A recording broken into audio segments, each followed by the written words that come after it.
But he was using that to figure out how our path is to be laid out. And then we're also trying to figure out where the hell the mountain of trance on. From last time. Yeah. And then we've got a rock army in our way, so so during the downtime I should probably prepare that big laser spell that I used to take down the dragon.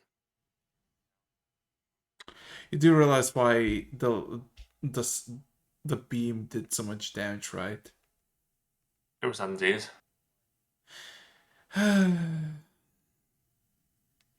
AoE, my dude, AoE. Yeah, I know AoE, and that was in most of the AoE. Yeah. Yeah, no, but you do realize that rots are demons. Demons plus radiant damage equals. True. But also, Please if tell you me nobody heard that.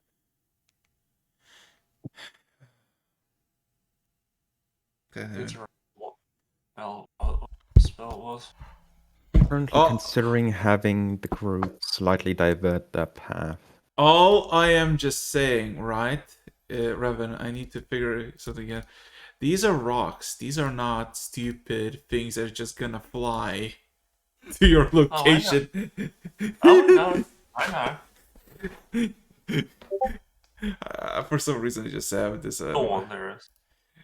No, I know full well that that rots are fairly intelligent. We've already seen that. The fact that they're pretty much augmenting all these called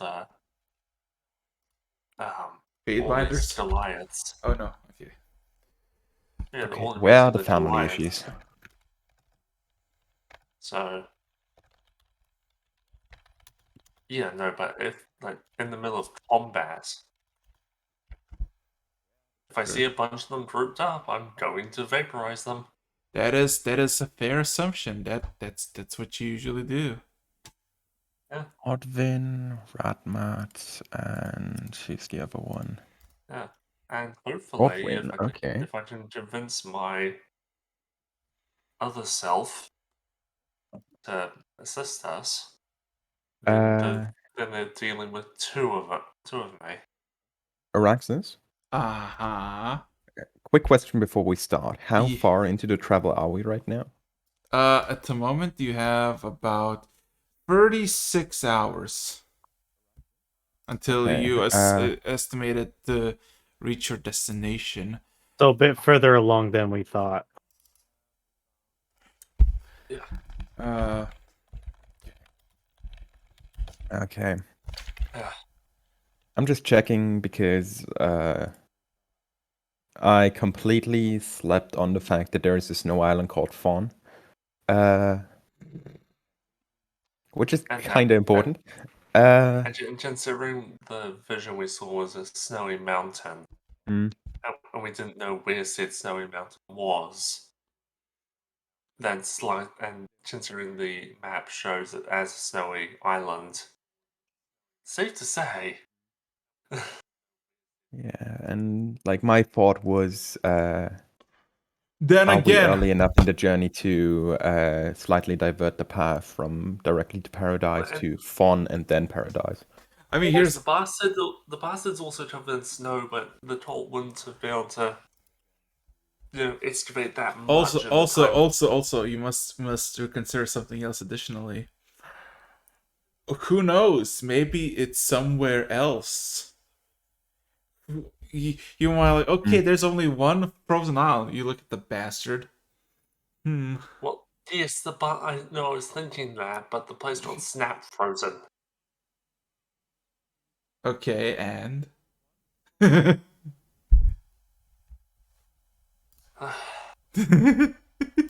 didn't recognize. Would you? Well, no, Lecter was there. Remember, he would have recognized it if it was the bastard. Did he? No. Don't know about anything I recognized. Exactly. Because you see all these fucking islands. Those are not exactly, all of the world. I know. Yeah. Maybe there's somewhere else. There is one person who does know where they are. Uh-huh. Yes. Mm-hmm. Okay, give me a second. I need to figure something out real quick. I shattered the mirror of myself.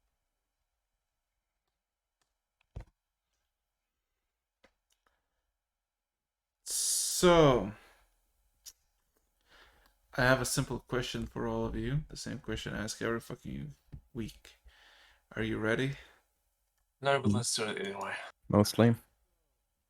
So, considering our current thing, Mm-hmm. I don't quite know our travel speed, but if I had to guess on the map, we would be somewhere at the red line, I would assume. Second. Okay. I actually checked this, but Ken, you're there, you're present. I am. Excellent. Give me a second. For gore music. No, I will do it. No. Well, you're technically here. Kinda. Okay. Yeah. Because the So thing I was questioning was whether... you do realize you're the captain, right? You can change course. You can. Okay, fuck you, Jack. I'm diverting course. Literally, what's stopping you? Also, last we left off. Human decency. Wait, I'm not a human. You're not even a human or Luxembourg. Common courtesy. Yeah. What do you mean? I'm not common. What do you mean common courtesy? If a captain needs a sudden change of direction, nobody's gonna say, wait a minute, that's illegal. No. Okay, but last we left off, right? You were exiting the island of Nana, the city of Kalna, towards paradise, seeking first of your brothers. You all had a wonderful time as Lecter ventured into a dream sequence with Revan, figuring out the location of their potential adversaries, and additionally finding a ritual pit, a bunch of training grounds, and of course Revan's identical twin by some sort of fucking intervention. Then Ken, after questioning Elena after several days or weeks, acquired specific things that she prefers and likes, and Lecter kind of memorized them by using some spells. And then you all celebrated Zan's birthday by getting absolutely fucking wasted. Except for two people, Evanor and Lecter. And last we left off was you were cleaning the place, and halfway through it already, as more and more people woke up and essentially suffering the hangover of their lifetime for most of them. You were greeted by Revan's other brother, who's also named Ravan. All of it is similar, except instead of artificial red eye of your Revan, this Revan has one of a blue sapphire one.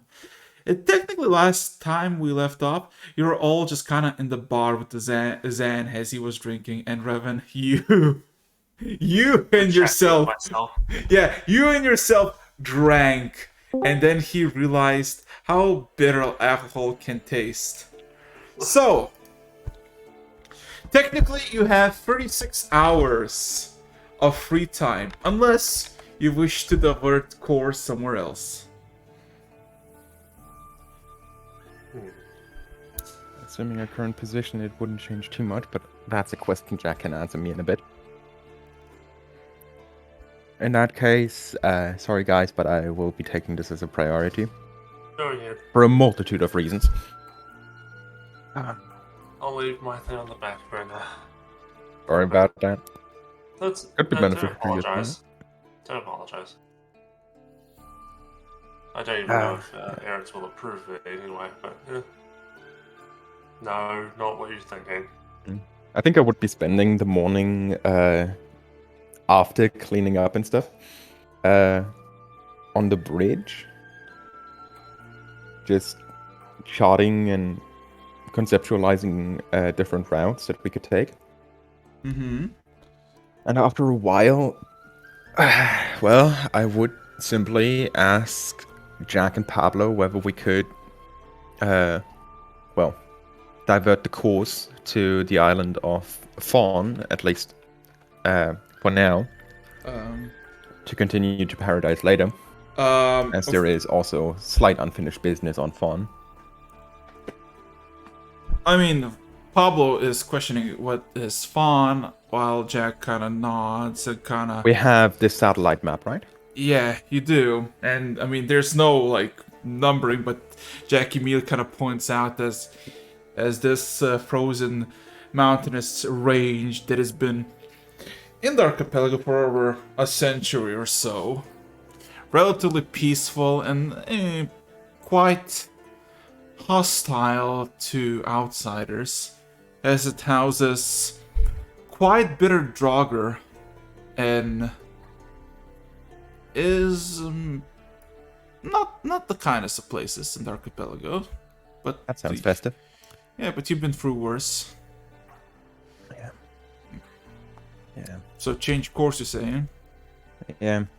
Okay. So in that Sorry case, to come up with this late into the journey. This has not been on my mind up until now. well, it's not exactly a problem, seeing that we're kind of close by. It's not exactly we're going opposite directions.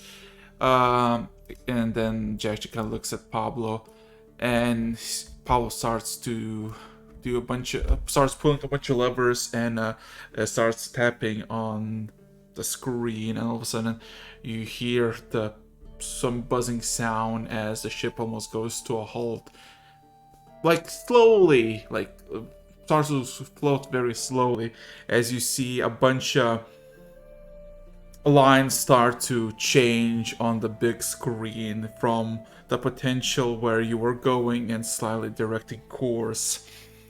And then Pop just kind of starts doing a bunch of tapping and then stops and looks at it.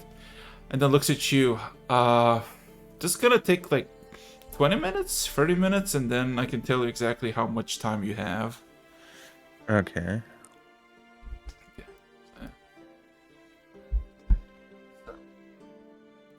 Are you gonna just wait? Patiently? I think I would, before anything else, try to find Ravan and Ken and tell them about the change in plans. I assume Ken is in the tavern with Revan and the other Revan. Well, yeah, of course. So, several minutes pass, and the other Revan. I don't know. You decide how you want to call it, because I'm not. He's Revan. R2. R2. Okay. So R2 is just like, he took the drink. He did not like it, but he takes another one and just kind of not drinks it, but just kind of stares at it and just kind of contemplates silently, looking at the glass. I'll be right back. I just need to talk to my friend here. And go and chat with later. He kind of just gives a nod. And then you hear Zan is like, so like trying to do idle talk with R2, but he's just like, so, and just looks at him. Anyway, so what is it later? I realized that I messed up a little bit when it comes to the calculations for our ongoing route. We initially planned to go to Paradise, so that plan is going to be changed. We're going to make a slight diversion towards the island of Fawn, a snowy peak that is apparently notorious for Draugr. Lots of undead then. That's easy. That's fairly simple to deal with. From what I can tell, one of my brothers is there. I at least want to get the name and location in. Well, we've got one of them on board. reward, at least. I There's a figure as reason much we are as called collectors, so Yeah, well. might as well continue. Yeah. We got your Dun brother, we met your guardian brother. There's a few of us. Still, At least I do you're now think- more unique. a bit. The teeth are annoying, but Eh, it works out fine. looks Still. like a mustache to me, kind of like that.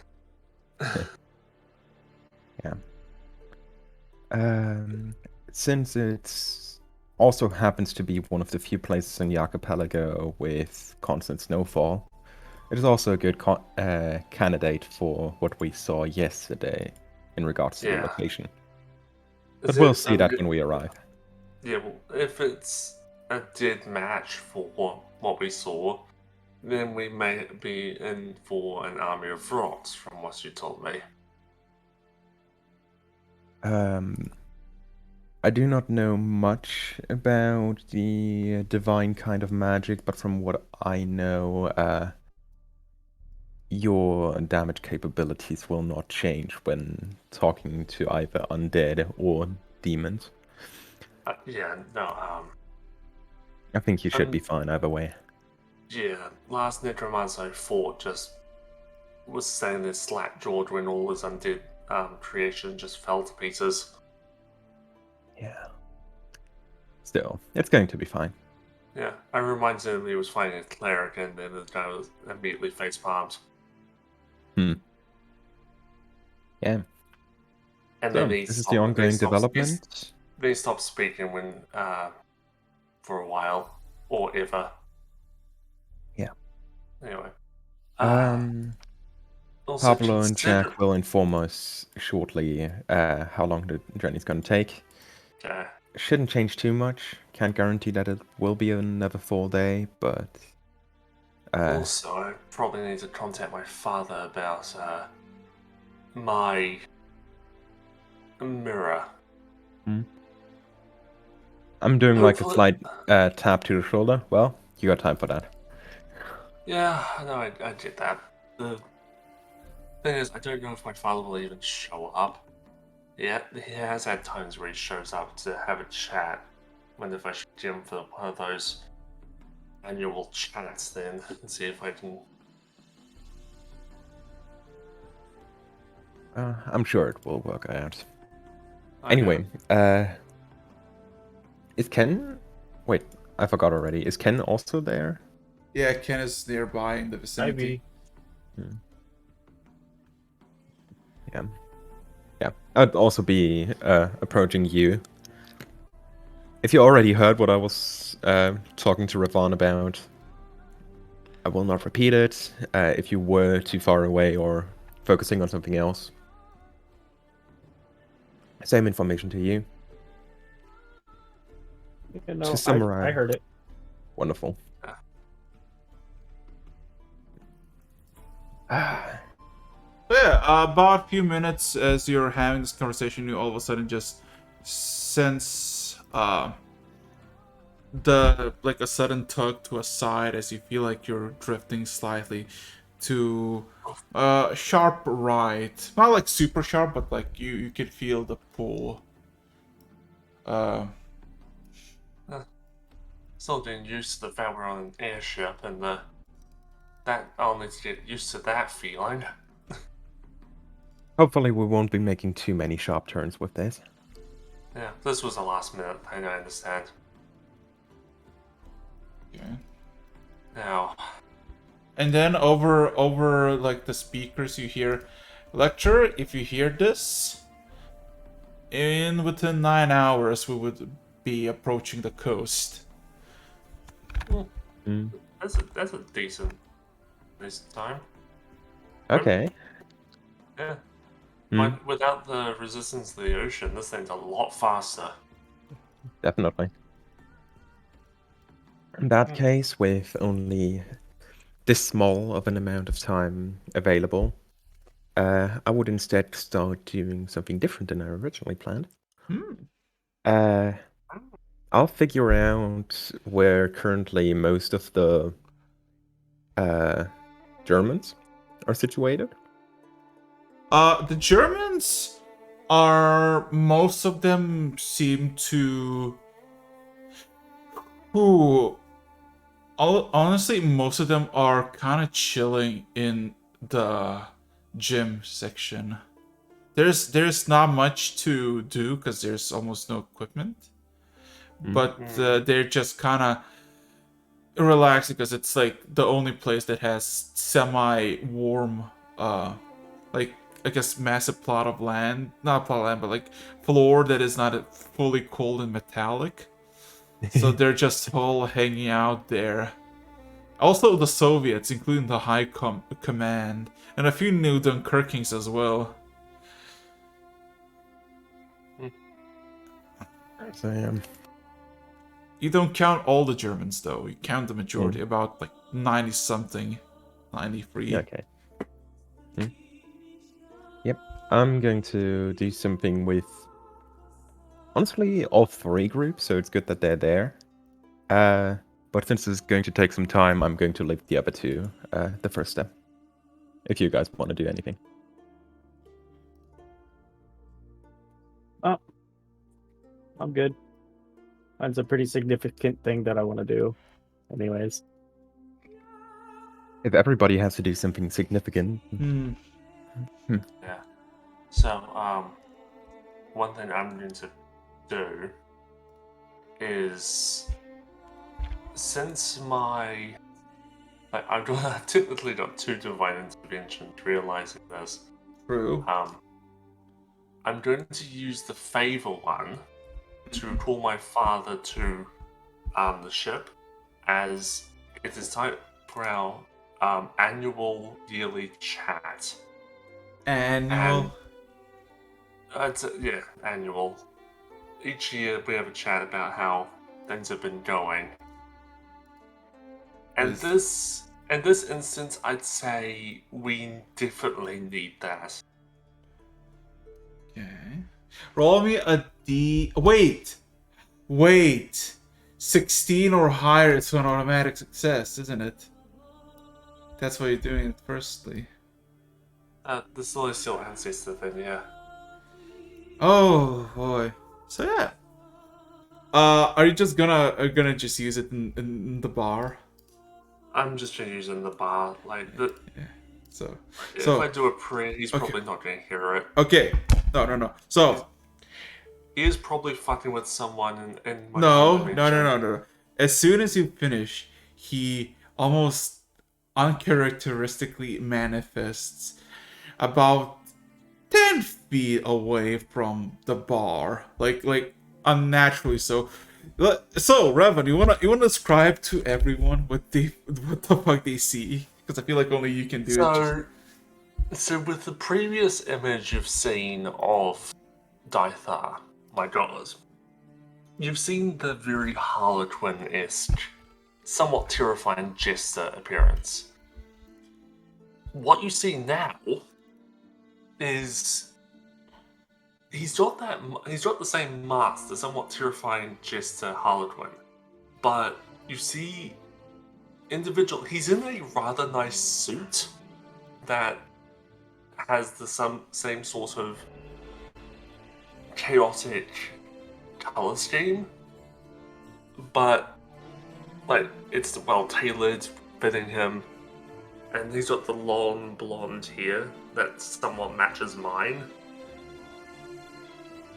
Just the mask in that, but like it's got some golden layers in there as well, and like he does carry a staff with him, which does look a bit like just a staff, but bigger. Yeah. And so yeah. And removing his mask, you can see that both him and I have a very similar jawline. But he is still maintaining his mask as he first enters, and he kind of looks at you, and all of a sudden just starts looking between both of you. Yeah, this is why I wanted to call you. Aha! Remember that? Yeah, you remember that cult? The one that you accidentally spawned? Uh-huh. Yeah, so they're here in this current dimension, and he's apparently the result of the rot they're dealing with. I don't know all the details. Is that so? I don't know all the details. He I kind of thought you should know. he kind of looks at it. He kind of comes closer and just kind of examines it. You see, R2 is not exactly overwhelmed with joy, and he looks. Reverend, other Reverend. This is my father, Dither. Yeah, I figured you two should become acquainted. Don't worry, he's not going to hurt you, I think. You never know with him. As soon as you say that, he kind of looks at you through the mask. And then looks back at other R2. Just kind of examines it. Hey, come on, remember what happened back over in Waterdeep? The last time I called you? Uh-huh. Those muggers did not have a good time. I can imagine so. But then, what do we do with this? As he kind of gives like this almost hand motion. He doesn't remember exactly his origins, but he's me, in a way. How can he be you? You're you. The only child. This is just a replica. Yes, but I've already seen someone from a different timeline. I'm wondering if this is if I'd say my other half. No, there is no different timelines. Listen here. You are my son. The only son that I have. He is not my son. He is just a manifestation. A demonic manifestation. Something that you would most likely hate to become. Look at him. As he kind of pokes the staff in his arms. Weak. Can't he flinches just by poking him, while you, I can poke you into your skull and you would not flinch, you would not blink. Like my son. It wouldn't. But him, he kind of all of a sudden just gives this almost a sudden whack towards the Rev and he cowers, and then he just kind of pauses mid-swing. Please, stars. I thought you'd be more interested in this. The fact that the cultists, the congregation, that they turned to demons for power. They apparently already know that the thing I've been telling them for years, whenever they come after me, that their whole religion is based on bullshit that you created. They already know that. I don't know when they found this out, but apparently they do. And then, when spraying upon the latest meeting, thanks to my Warforged friend, we saw my copy. And judging by the way they were treating him, they treat him like he was some tool to be used. He came here of his own free will to talk after I contacted them. He kind of chuckles to you. Come on, you can't be this naive. You see a demon, a manifestation that is surrounded by those who tortured you, humiliated you, and now what? You're gonna accept him as your what? Brother? Twin? With this world, I've been open to suggestion, and I've been expanding my worldview. Back where we both came from, I was being hunted constantly. Here, I wasn't. But now the Congregation have decided to show up. I see him, as a version of myself that was not as fortunate as I have been. Yes, I understand that clearly he's part demon, whereas I'm part god, thanks to you. But, considering they would treat him like a slave, he clearly does not want to be with them. I figured you'd be more accepting of that fact, potentially helping us. We both want to get rid of the Congregation, because we both know they're completely batshit crazy. It kind of comes closer as you say that, and it kind of like almost slightly shoves a staff towards your direction. Listen here, Revan. I love you. Truly, I do. But listen to yourself. You told me where you found him, what you saw of him. Just because he's sad doesn't mean he's good. I do know that actions speak louder than words. And he showed up here, out of nowhere, of his own volition. When we were seeing through that vision, the spell that my Warforged friends cast, what we saw was they were wanting him to hunt me down. He has been nothing but civil upon arriving here.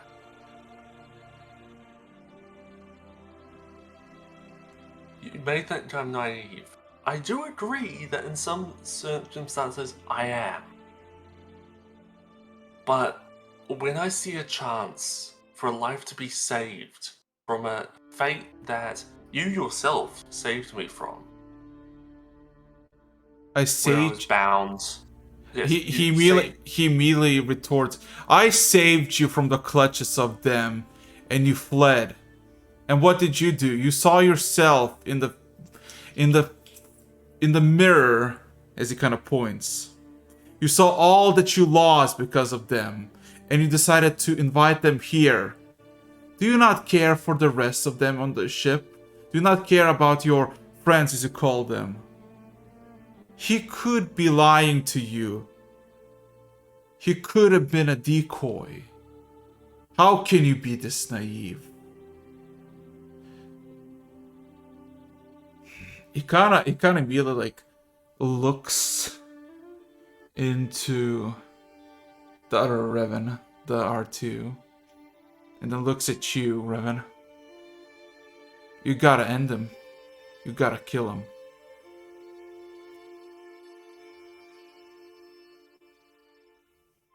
You see the R2 is kind of petrified, and Zan is kind of like eyeing confused in all directions.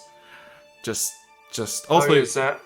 Yeah, Zan, I have a slightly rocky relationship with my father, as you can see. Excuse me, I don't know what's your name. And you see the mask. Yeah, you see. Like that. Yeah, and then laws. Of circus, pretty much. Zan just kind of takes a deep breath. Okay, Mr. Roman's dad, I am not very good with names. And you see your father is kind of looks immediately at Zan, and you see he's clutching that staff, and you can hear the skin just kind of slightly pull as he is holding the cane with quite a grip. We fought a lot of stuff. Like, a lot of stuff. We killed several dragons. We fought several different gods. They fought even me in some capacity. And we're fine. Hey, if he stays here, they will come for us, and we can be prepared. We already know there's an army of demons heading this way to hunt me down. Unfortunately for them, they're going to find we're more well off than they actually think. Yes, you may call me naive. However, the congregation are more naive than me. They still believe I'm fairly pretty much on my own with either on my own or with weak companions. They do not know how powerful this group really is. I should also add, you probably saw, I rescued all those men, women, and children from that battlefield. Give them a better life. I've been trying to turn my life around in a way that is more constructive than just sitting in that circus you put me in. Yes, they're my family. Yes, they're my friends. I would do anything for them. But I needed to leave to find myself. Here, I've found people who care for me. And Roll me a persuasion and a 6100. 6100? Mm-hmm. Persuasion. That's 9. 17 on persuasion and At 5. there we go, that's a 6100. Continue.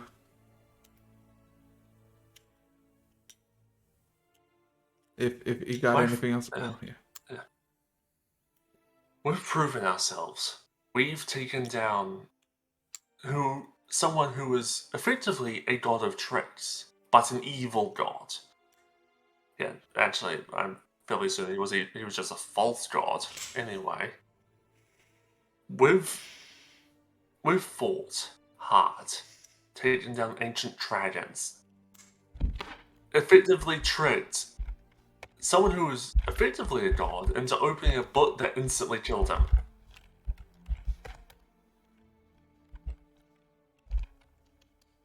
Your father measures those swords.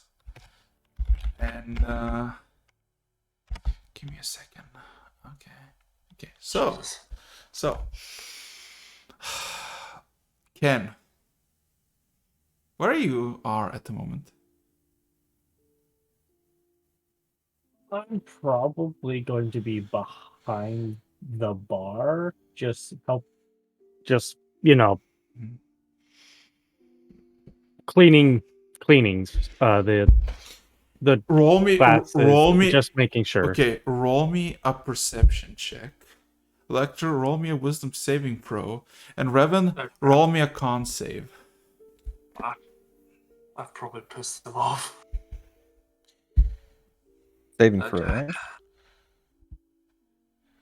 31. Oh my god.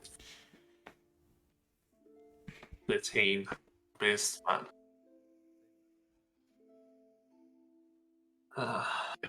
Can't. Let's start. So.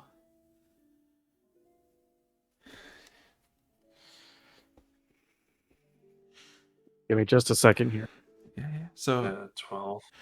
As you're having this conversation, Revan, you're of course kind of slightly agitated, but the pressure is kind of high speaking to your father like that. Yeah. I have to, because sometimes I have to be a bit forceful with him. Yeah. Heavy breathing can be heard kind of, and more from R2 as R2 seems to have a little more reserved about the situation and he's not feeling too good. Well, Lecter, where are you? Currently in the gym having a discussion with some of the Germans, the contents of which will be discussed later, but I'm happy to interrupt it. No. So, this is November 27th. 3 p.m., 3 minutes in. Lecter, for a split second, as you're just observing the Germans and gathering them around to speak, as you start to speak, all of a sudden you hear heavy pants, as in somebody's breathing heavily but coughing. You recognize the cough and the heavy breathing as your father's. All of a sudden you have a split vision of him in the sand in the chamber you saw him, coughing up immensely, blood spilling on the sand. For a split second you see absolute darkness, and then a tear with a silent beating heart, thrumming a sickening beat. Ken, observing the situation, you start to hear a slight sensation of a buzz in your ears. And all of a sudden, it starts to smell like a rot and freshly spilled blood. And Revan, all of a sudden, you become more and more agitated to the point that it's becomes hard to breathe. As all of a sudden you feel your heart just start to race to the point that you can no longer feel your chest. And all of a sudden you see to your left, R2 is also clutching his chest in pain. But it passes. As both you and R2, you've both, from R2, from Revan, your perspective, you see that there is bits of blood coming from the nose and from the front of the lip. And then all of a sudden you have the sensation of something flooding your nose and a taste of blood in your mouth. Additionally, you feel an intense pressure as if being pierced shut by a spear, in specifically where your runes are. The magic glowings. As your father started mid conversation to just kind of look at you, and then look at the other person, then look at you, and kind of grasp you by the shoulder and just ask you what's wrong. Oh no. This just became tight. I think he's feeling the same thing. I'm going to start looking for Evanor. Jin, you can feel this as well, right? Zan looks at you confused, and he immediately looks for tissues. Can you just... That's... Yeah. Immediately, Lecter, as you exit the gym and just look around the halls, you see immediately Evanor's eyes just meeting you, and he's fucking power walking towards you. I'm power walking in the same direction, like... Oh, you're approaching me. Yeah, this is seriously a serious approach each other energy.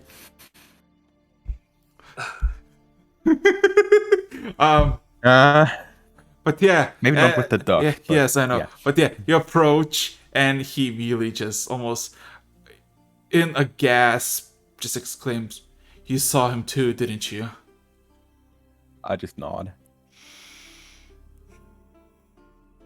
You see what I mean? He will be the ruin of this place.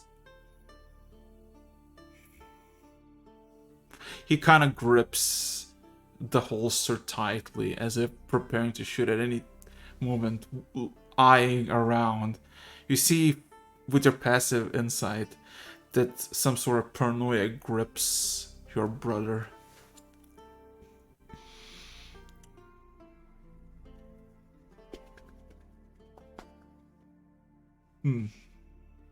Is there anything you'd like to say, Lecter?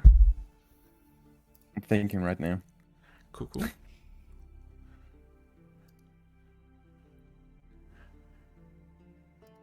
I wonder if Father is feeling the intense spiritual pressure from the anger of my father. Honestly speaking, I think it's worse than that. No. You value your own father too highly.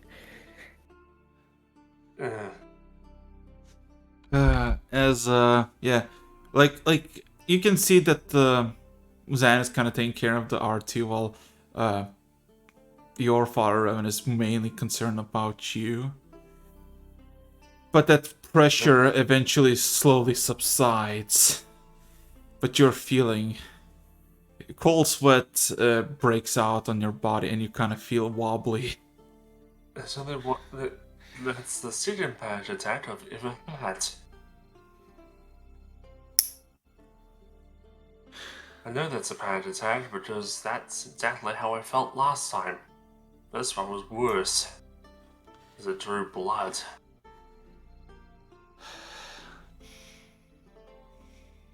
Something bad has happened, and we all felt it.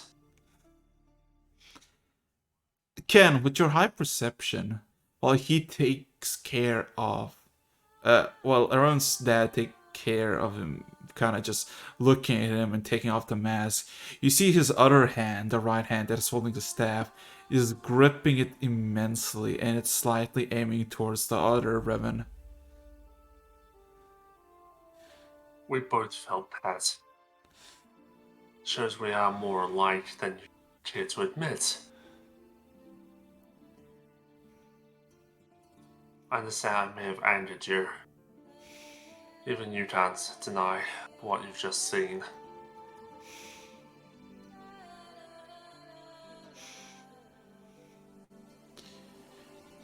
Like it or not, I think he's technically your half-son. Not exactly. Yes, he's part demon.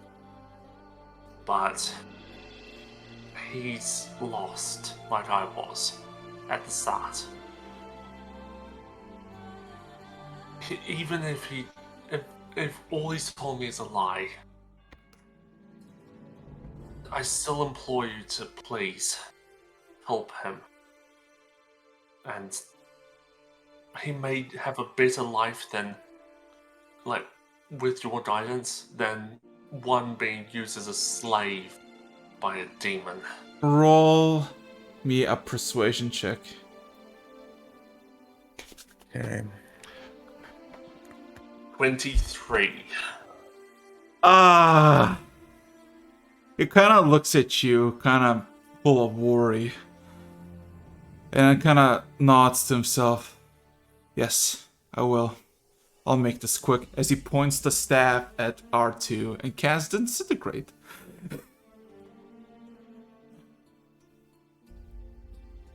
Not what I had in mind. I was not meaning to kill him. So, the man. Wave counterspell. Are you a wizard or someone who can cast counterspell? I thought did clerics not get counterspell?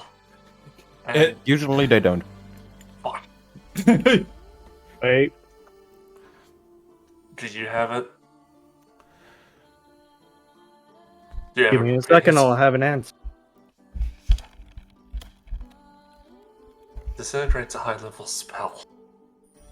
Mm. If you have the spell slot to match it, then you instantly cancel it out, but if you have one lower, you have to roll.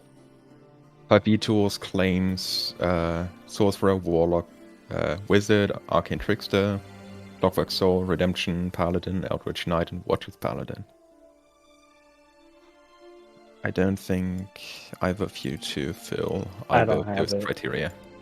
So, as your father all of a sudden casts a spell, the whole room glows in the shade of darkness with the sudden green lightning. As the flash of darkness fades, R2 is still standing in the seat, his hand extended as runes disintegrate in his palm, countering 9th level disintegration. Oh crap. Was not expecting that. He is staring at his hand, full of fear and jitterness, as he looks at your father, Ron. I have a question real quick. Did the casting of this integration make noise/visual effects big enough that I would have been able to notice it? Not sound, but unless you had eyes in the tavern, no. Your Can I iBot. claim that I did? With your iBot? Honestly, I didn't describe it recently, so can I claim I did? No. Shit. Okay. Because you told me It is set up security cameras throughout the ship, alternate to you. Sadly, not yet. Working on it. But yeah, R2's covered in sweat as the hand extinguished, and he looks relatively fine but panicked. You see on your father's face of emotion of absolute confusion and buffet, and just surprise. That was unexpected. I didn't mean kill him, but it seems you couldn't because of that, which is odd on his hand. I guess the ones who created my other self decided they didn't want him being disintegrated.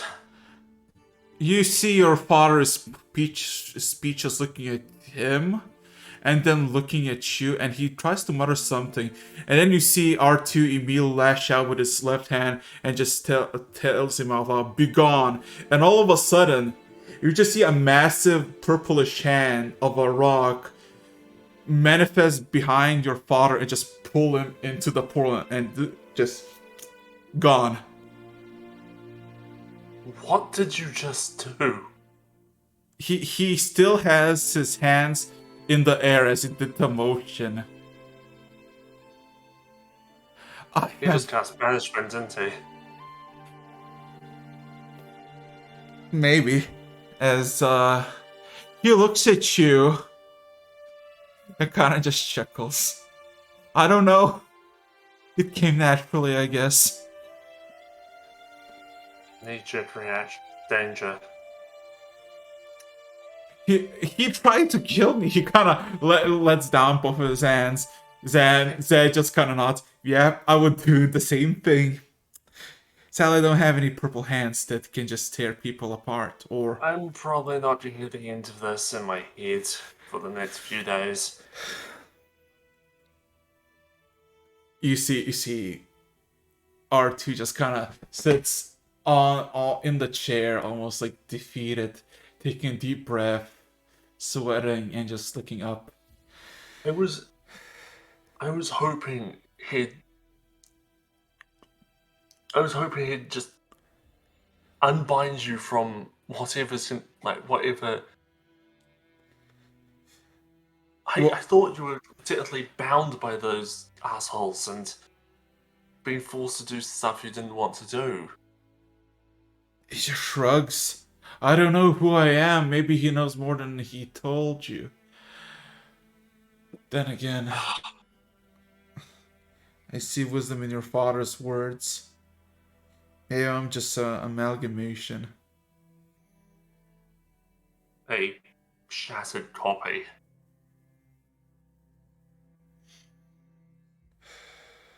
I was thinking he might help you like he helped me, where it'd be odd, but I thought to make you like a cleric like me. But I see he just wanted to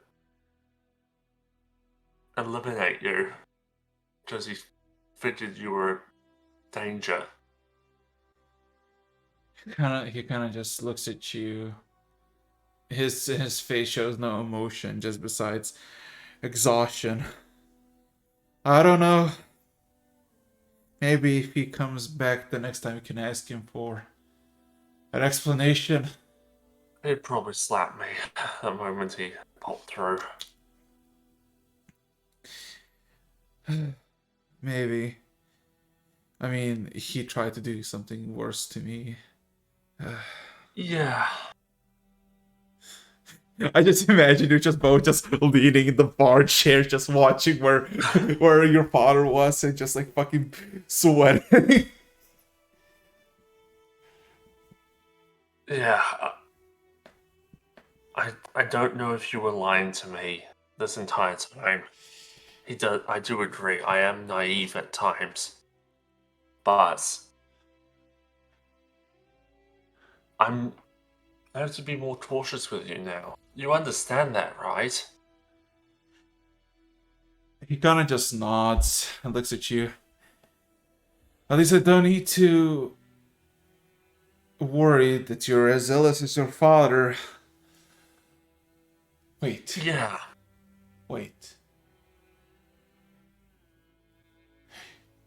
He kind of looks at you.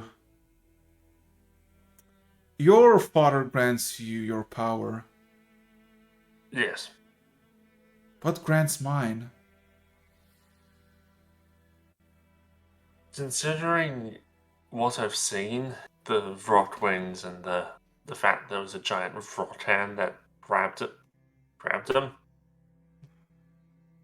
that the one that summoned you the one that created you is probably the same one who promised the congregation power, who hasn't really been able to get into the physical realm properly.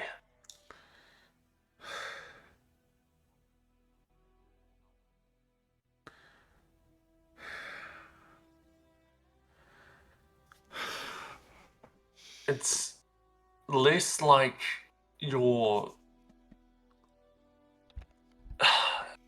Is it possible you're... like, you weren't essentially born with this power, you just had it? Could it be that you're a warlock? Instead of... Okay, Yeah, how similar to me. how does one test if they're a warlock? Do you just like up and make a demon, just like, and you see when he does with a right hand, all of a sudden you see this bright bluish glyph manifest, and just an imp manifests in front of him. And he all of a sudden freaks the fuck out. I immediately stab the imp through the face with my rapier. You just hear ha ha ha as it chuckled, but before it finished the chuckle, it died.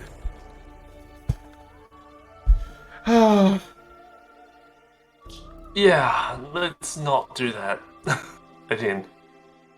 And before, we do not want you summoning one of the greater ones. He just kind of he's like grabbing his hand and just kind of looking at it, but then looking at you and just nodding. Yeah. I don't want to imprison you and stuff because of this, but it's like you don't know what kind of power you have yet. If it's okay with you, I think it'd be safe to quarantine you. Until you figure this out, like, practice. If you understand. Ken is literally just like, with Zad just casually cleaning the glass, just like, nothing's happened. But... trying not to draw attention. Yeah. Ken, do you think this is the best course of action? Maybe. I don't know. That's his chin. Oh. I say for the time being, more than likely.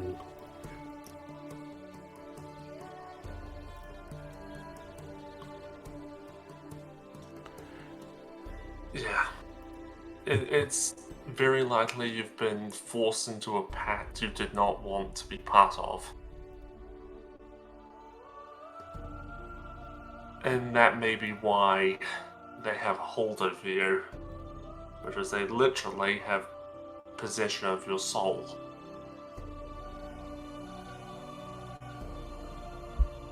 Fine.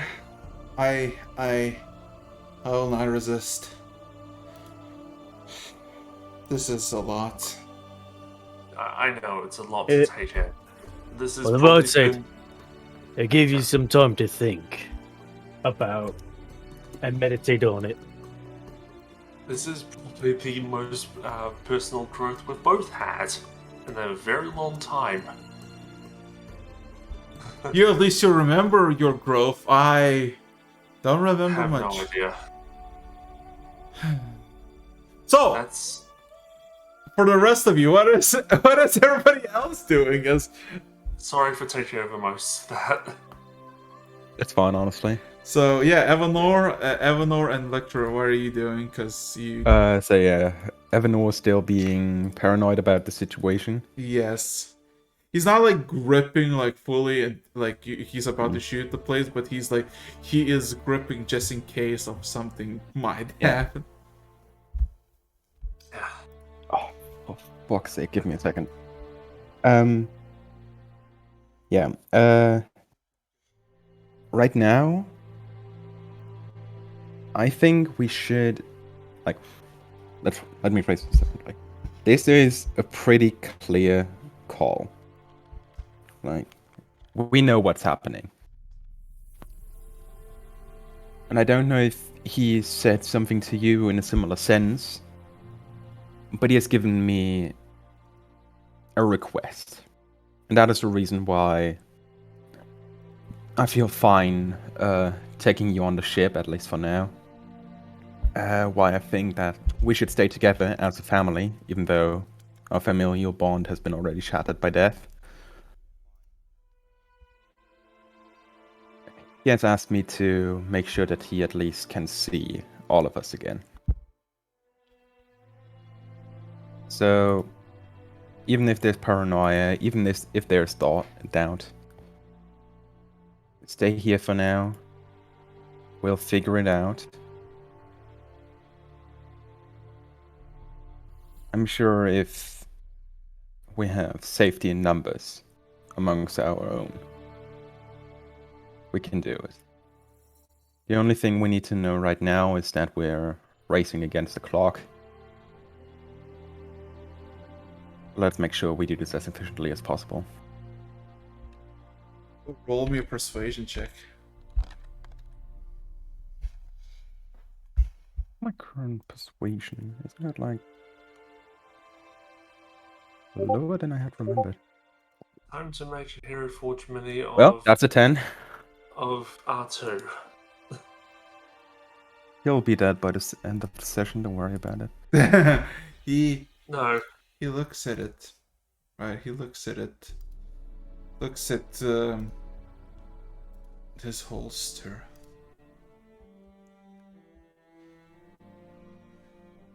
Then looks at you. You do know when I see him, I'm gonna put a bullet between his eyes. And he won't be able to stop it. You understand this, do you?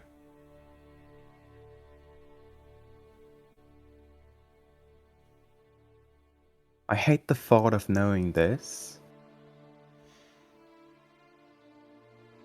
But on the other side, in a strangely morbid way, it fulfills his wish.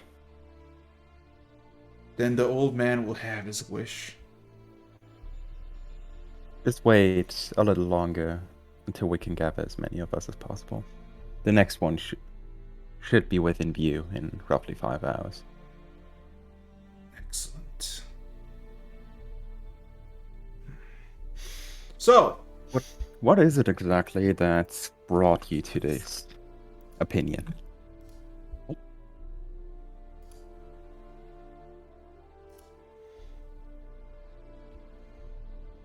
he looks away a bit. Not here. Not in the always that can echo. Meet me on the main deck. As you wish. Missy step, no clipping through the ceiling to the main deck. Any percent speed run. Walking up there. Okay, so he walks as well with you. As I guess you contain Revan 2 or R2. Yeah, Ken, you're just helping clean, and of course, Revan, you just, I guess, chill with your bro. Yeah, it's a bit. So his face is exactly the same as mine, but does he have all the scars? No, he does on his not. face? He seems relatively scarless. And where are you exactly taking him? Are you giving him one of the rooms or what? I'm gonna give him one of the rooms. Yes. Because, well, he at least needs some furnishings. Like, I'm not gonna put him into an empty room where he lays on the floor. True. That'd be inhumane. True. So. Oh, you're thinking that far. So right, yeah. Man, let's get prepared. As you're doing your own things, it takes you a few minutes. I'd also rather not let you get anywhere near the other Warforged, the one with the guns, because he's probably going to shoot you immediately. So, as some time passes, your lecturers continue to help with Zan, and it's like 4/5 done. Most people have already went away. Some actually return, actually help out with the dishes and the like. You know, it's coming all smoothly. You haven't seen Lena yet, so you assume that she's still asleep. Lecturer, you make it to the main deck, and on the bridge you have Jack and Pablo. As you know, they already shift course, and the wind is kind of, heavy, but you're a lot more heavier, and you're just unless you have like piece of clothing that are not attached to your body, then it's like you're banner on my back. No, the banner on your back is stand put, and it's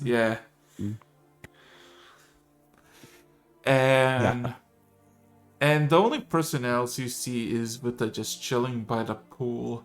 Her feet, like literally just with boots and all, is in the pool as she just occasionally moves them and just kind of looking into the sky or ahead where you are flying, and just does not mind anything that is happening.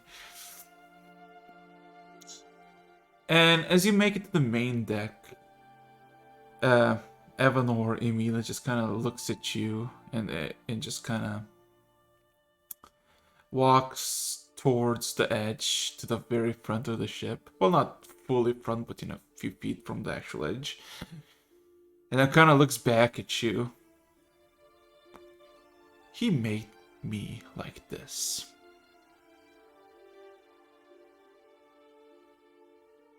This shape? The wooden one? No. Do you see my roots, my eyes, my weaponry, my attitude? When I remembered it all, I fled back to Kalna, rushed towards the palace. But what did I get? A welcome home, son? A greeting? A father missing a child, waiting with open hands? No. No, Lecter, no. I received banishment. Banishment into the abyssal plane, where I stayed for several years. Met people that you could call friends, who are no longer among the living. He made it out finally back to this plane. I do not know how much time has been between now and then. But my hatred did not fade away, Ledger. It did not fade away.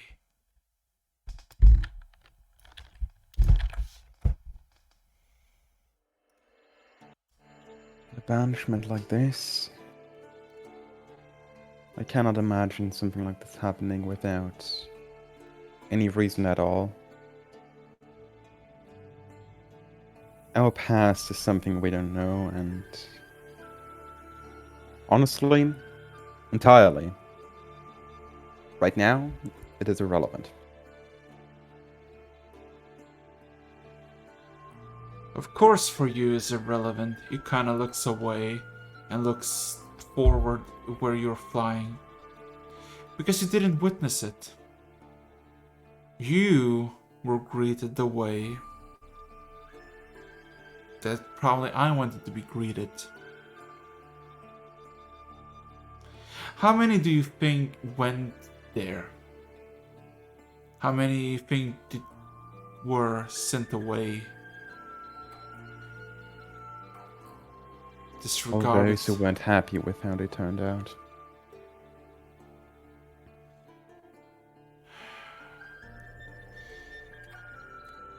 I assume Rex is happy with his new life. Dovin seems to have accepted it. Palax and Ash, they don't care. And I, and you, and the rest, what is their fate, You got a nice little banner. A gift from lovable father. What did I get? A place of madness. Fading alliances, crumbling friendships. He kinda brings out his revolver out of his holster.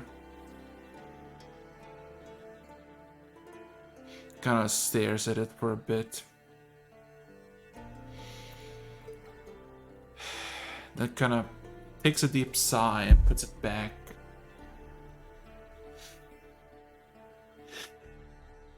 Make that decision on the shots once you meet him there. You may have a difficult history, but at some point, everyone deserves mercy. You didn't get it. At least in his current state, you can argue whether mercy would be something to give to him. Roll me a persuasion check.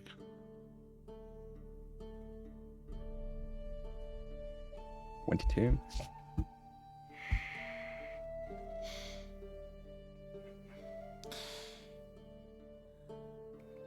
The stature of your brother does not change as he looks forward. But then a deep sigh comes through. I'll give him time as much as he needs to give his reasons. But when he's out of breath and out of reasons to give, I'll give him mine. And it'll be a lot faster than his. So be it then. As for me being on the ship, I don't have anywhere else to be.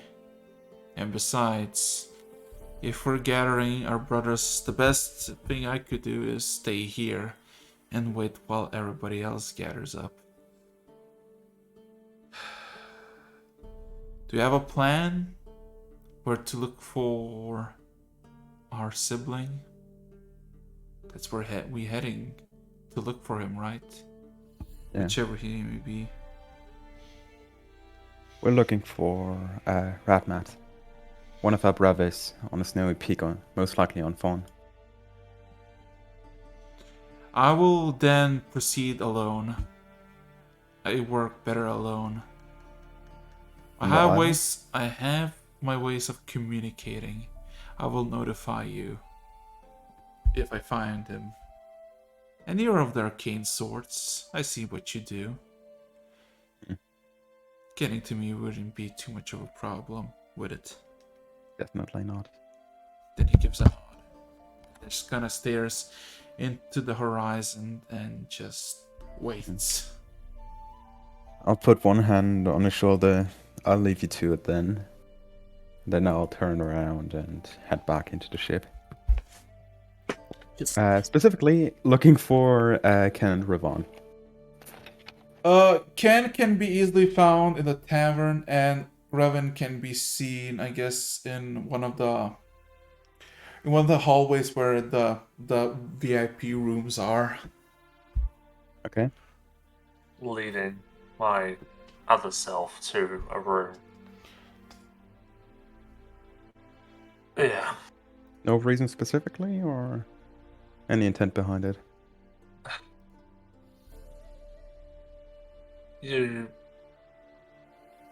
If you felt that intense pressure before, that was, I don't know, but I think it was my father's anger. He did not seem happy. I think we with my both decision. have familial problems, but I think we've been experiencing incredibly different ones. Yeah. So anyway. He tried to kill my copy. Aboard the ship? With disintegrate. But for some reason, some unknown reason, my copy shattered the disintegrate. Like a knee-jerk reaction out of nowhere. So And now you're... And then trying to figure out what power he has, he accidentally summoned an imp. And what you're doing now is... Quarantining him. Because he doesn't know how to control his power. He doesn't even know his origin. So... It's more recommendation. It's safer for everyone else if he separated for a bit and practices his power. Lock him into my room. Really? Oh, and you're going to help teach him? No. Because he won't be able to leave. I opened the door to my room. You see that it's attached to like a small lock, visibly manifests, purely composed of energy. Ah, I see. This room is about as safe as basic magic can get you. No human-made key can open these locks. I hope you don't mind if I call you brother. I think that's the simplest way to call you, since calling you Raven 2 does not sound like a good idea.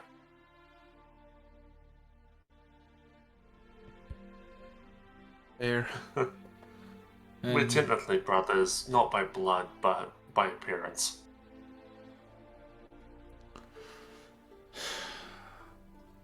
He kind of just shrugs. My friend here will probably help you figure out how to control your magic. Understood. And eventually, we'll get you out of whatever pact they've forcefully bound you to. As for now, I say while doing something else on the side, this room should be about as safe as you can get on the ship. Nothing will be able to get you out, nothing will be able to get you in. If anything happens that would get someone into this room somehow, I would be informed of it. Communication out to someone on the other side of this door is impossible. Both using normal means and magic means. I'll make sure we've got someone bringing food for you, since, well, I have to visit the room once a day anyway, so that can be arranged.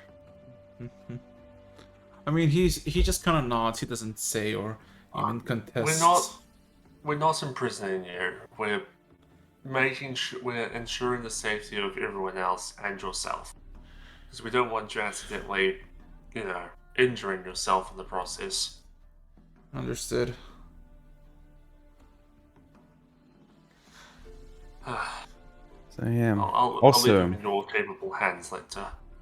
Also, make sure Evanor is nowhere near him. he won't be able to get in here either. Good. One last thing. Could you do me a favor? Sure. Tell him not to try to act aggressively on my ship again.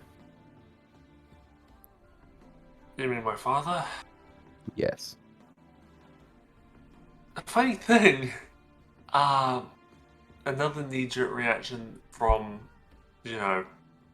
almost being disintegrated, is my brother, I think, banished him for a while.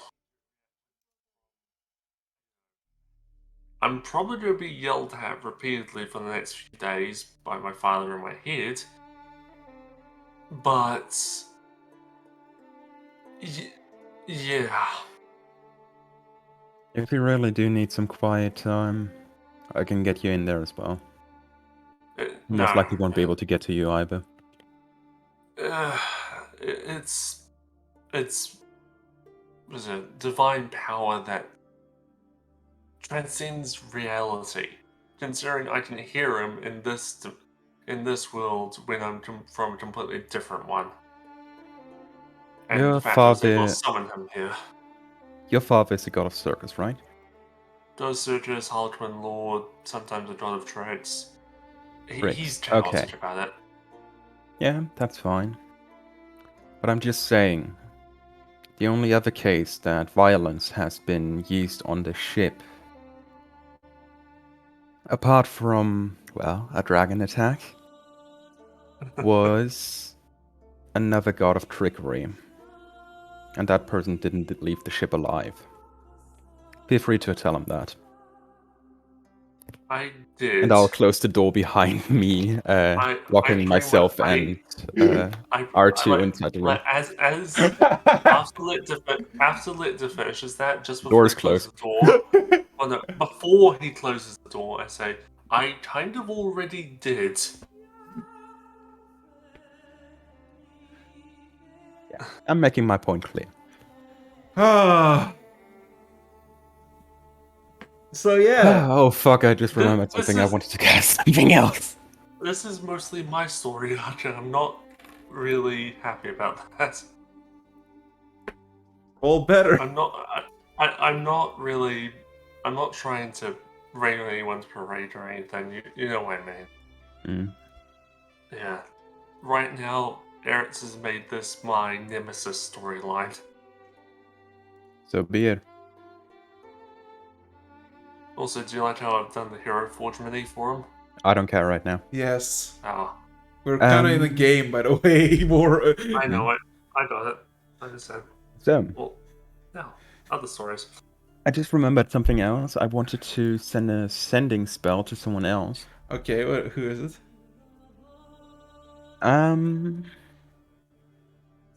Dovin.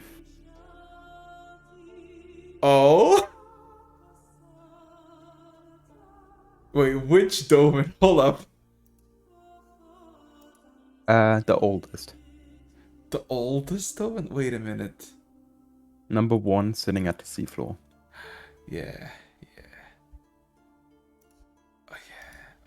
Oh, that's why I was so confused, because I have him by other name. His current name. Dovin. Dovin, Execute Order 66. The Reaver. Yeah, so what is it? What is it you wish to whisper him? What is the message, officer? I do not know whether you heard our father's call, but I just wanted to pass the message to you. He has asked to see us again. It's personal this time.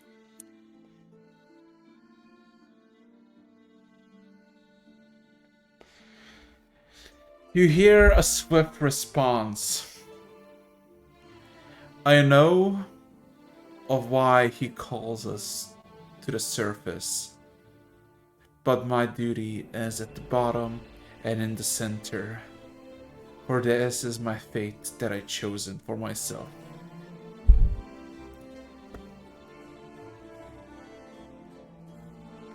If it comes to this,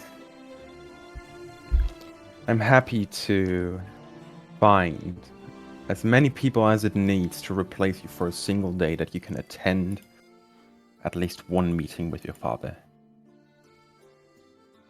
Be it a fate you chose, and even if, from what I can tell, you've already given up on this family, at least grant our father this one wish. Roll me persuasion. 16. I need to get into a habit again. There's the silence. And there's no response.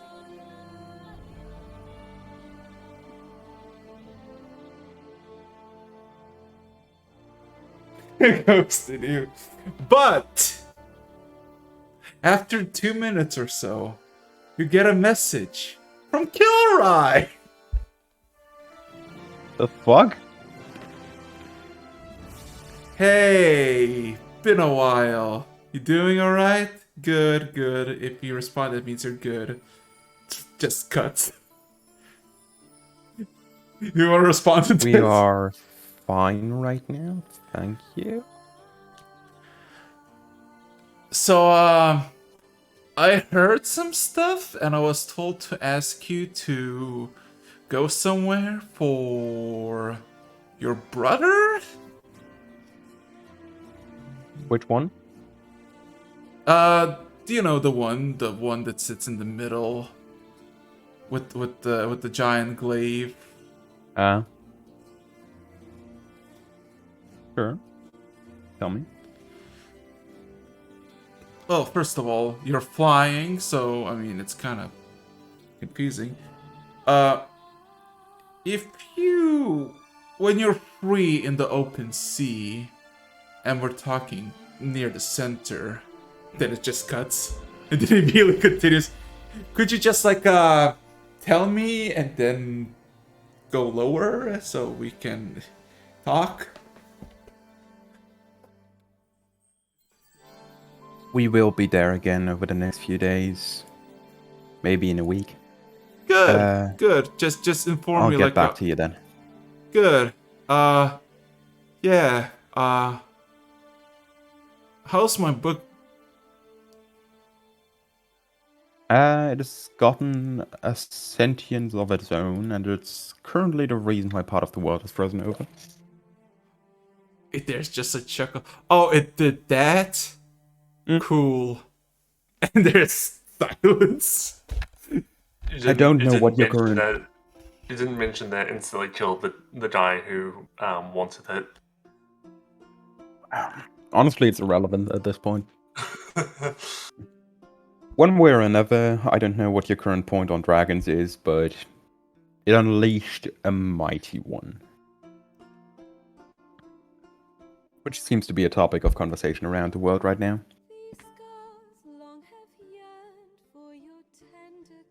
But yeah, other than that, I'll get back to you once we're close to the middle again. Cool. Say hi to Raw for me. I can do that.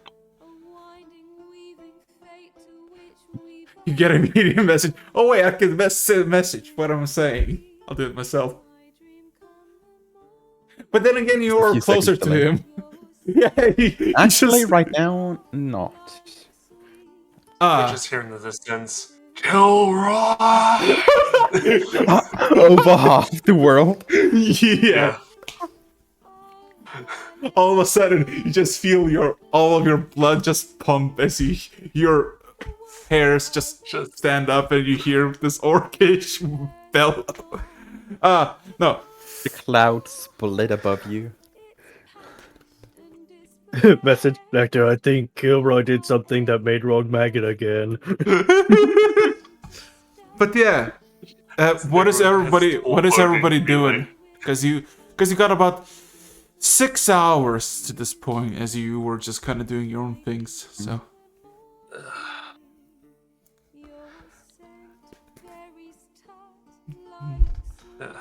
I've used too much of my spark of genius, though. So I'll need a rest before I can do that. What I planned on doing. And before we find out you've been making a giant mechanical dragon, and then ride it. I'll go talk to the scientists, see if they have black tips for me. No, I'm just half expecting you to have a mech at some point. At some point, yes. I mean, I had to power armor on Norn at one point. But yeah, you make it to the workshop, everybody's hangover and not doing anything except for very, very simple tasks. And we're talking like sitting and just writing something incoherently. But besides the What's up, fuckers? remember yourself. You rolled a fucking 20-something on your con save. None of them were. They're like more twice your age, most of them. Plucky with a pair of cymbals in 3, 2, 1. You haven't seen Plucky anywhere. That's a good point. Been a fucking while. Yeah. So what is everybody doing? Because I'm getting everybody's back to the peaceful. conversation with the Germans, New Dunkirkians, and Russians. Uh-huh. And I'm using the situation to actually explain what's going on. Uh-huh. I'm surveying the group on whether this arcane, sickness has manifested. Explaining that it has been a phenomenon that has happened on a different island we visited before from a world where magic did not exist. And that it's more or less a feature that awakens magic power inside people. Simply because this world actually has the conduit, actually has the energy for it. Roll me an investigation, roll me a medical check with advantage. I'll be right back.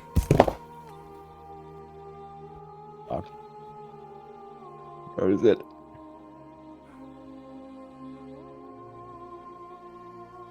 Gonna fly in a javelin flies past us and heads straight for the ocean. Rolled through it.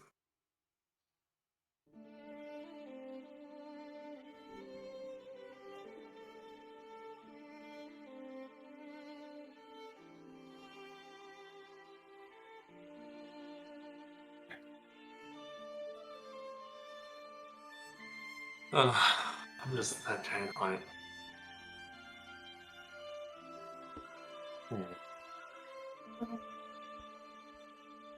Okay. So, as you're explaining the things and the symptoms, a handful of people start to raise their hands as some of them first thought that this was some sort of delirium, as some of them, when waking up in the morning, they just wake up with just a frozen limb, or their runny nose seems to irritate the skin and start to somewhat burn the flooring slightly. Some immediately just kind of snap their fingers, and you just see a plume of light just manifest in the shape of a flower and just dissipate immediately after. Even from Soviet high command, you see he shows it like a party trick as he like takes a cigarette and just kind of snaps his fingers and just a plume of fire, and he kind of takes it's like. And he's like very celebratory about it, just like, eh. Yeah, you realize that about out of 130 or so people in this room, about 25 have some sort of immediate symptoms that you would assume to the arcane sickness. Nothing too super severe, besides like no flame strike. Yeah, no fucking. Yeah. But it's all. only two of them have seemingly normal, like not normal, but like almost same reaction of like snapping their fingers and something manifests immediately, while some have very niche descriptions of like, you know, it's like very odd, very to the moon description of like, if I flick my fingers this way and then I fucking use my other hand, all of a sudden I can do something, and it's like, you know, but it takes a good hour and you kind of realize that, yeah, a good fifth or sixth of the people kind of have some sort of tune to the arcane. In that case, I would be taking note of these people. Okay. And depending on what shape this, well, right now we're calling it a sickness, but in all actuality, I consider it a gift. This is something of a seed that can be grown into a more powerful form. Everyone starts small, and at some point, you might be able to achieve something far greater than this. And realistically speaking, we have some of the best teachers around here. If you are interested in developing this into something that is actually useful for yourself or the group in general, well, we might be able to develop something. You see immediately one of the Soviets' high command who kind of stands up and just kind of gives like a, almost like a salutatory, not wave, but like more like a, that he's volunteering immediately. Give me a second. Who is he? Oh yeah, it is Nikita Khrushchev who's volunteering for this. As he proclaims that it would be a great honor to learn these arts of this unknown world. So he sees what humanity can truly achieve.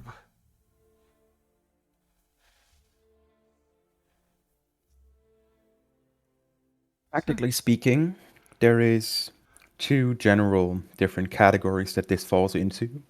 On the one side, there is what we call divine magic, something that is based on faith and, of course, divine power, something that is usually channeled by clerics and strong believers. For example, devotion to a deity or maybe even a concept can develop such abilities. I myself am not attuned with this kind of magic, but we have multiple people aboard who can teach you. I will get in touch with those people later today to get the potential plan for teaching and development ready. As for the arcane nature, that happens to be my field of speciality, so if that's your thing, I can try to teach you. Of course, different methods. In my case, it was a bit more mechanically, but I can show you the systems. Kind of nods. We have a few hours left until the ship arrives at the next destination. If you are interested directly, feel free to join me on the main deck. We can try out some things. Roll me a 2d12. Out of 25 people, in total 16 people join.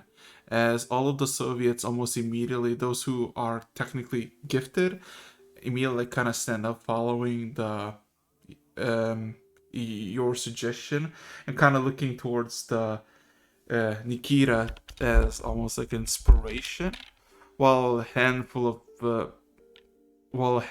like more than like a handful of Germans immediately also stand up and almost like in parade rest, just standing and looking at you, awaiting for an order. Well, follow me outside. Practicing magic inside enclosed spaces, especially if it's potentially volatile, is not a good idea. So, question for Lecter. What kind of spell you would try to learn? Since a lot of them seem to be already inclined to practice fire-based magic, I would most likely try to get them to refine this into the cantrip Control Flames. Okay. So, available to druids, sorcerers, and wizards. Roll me an Arcana check. Happen to be pretty good at those. Just a natural one. Natural 20, let's go. Where is it? Oh my Natural God. 20, 35. Told you. So, almost immediately, you realize Nikita and one additional, this what seems to be like a peasant girl in maybe her early 20s, if not younger, who immediately, almost within minutes, catch what you're trying to teach. And within minutes, they both understand how to control the flame. The girl, though, she, despite control the flames, she also starts spewing out flames through her hand in these tiny bolts, equivalent to the firebolt, but a lot weaker version. Yeah. As for the rest, everybody relatively understands the basics, and if you say teach them for 2 hours, by the end of it, all of them kind of understand the cantrip of Control Flame, and it's all in all degrees of success, but not a single failure. While Nikita and that peasant girl seem to be a bit more advanced than the rest, showing a lot more control, and almost seemingly like one that would seem like a natural born sorcerer. Yeah, like a prodigy. Mm-hmm. And you guys thought it was a bad idea for me to bring them aboard. The Soviet High Command, you mean? No, the risk them. Like, the peasant girl, I'm guessing is... she's Soviet. also Russian, yeah. Yeah, Russian. But I'm still mad at Lecter for taking those guys, but considering that we've got someone who's a prodigy at magic from the Soviet High Command, it is also good. Mm-hmm. So yeah, but yeah, everybody kind of understands the spell you're trying to teach, while the two seem to understand quite a lot more, and they seem to be naturally gifted. At least completely understand the thing. So, 3 more hours, decide what you want to do. Unless you want to teach them another spell. Or actually, I would stop for now. Or you telling them that magic can get exhausting real quick. And I would say I would spend another hour generally informing them about, on the one side, that this is that I like this cantrip specifically because it has a potential use in damage limitation.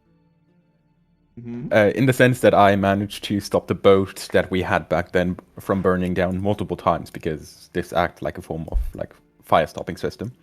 Extinguisher. Yeah, pretty much. You can keep the flames down yourself. While also warning them about practicing completely by themselves, simply because it can get out of control. Most of the ship is built out of metal, but setting things on fire is still kind of dangerous. But I'm happy. If any of these guys have wild magic.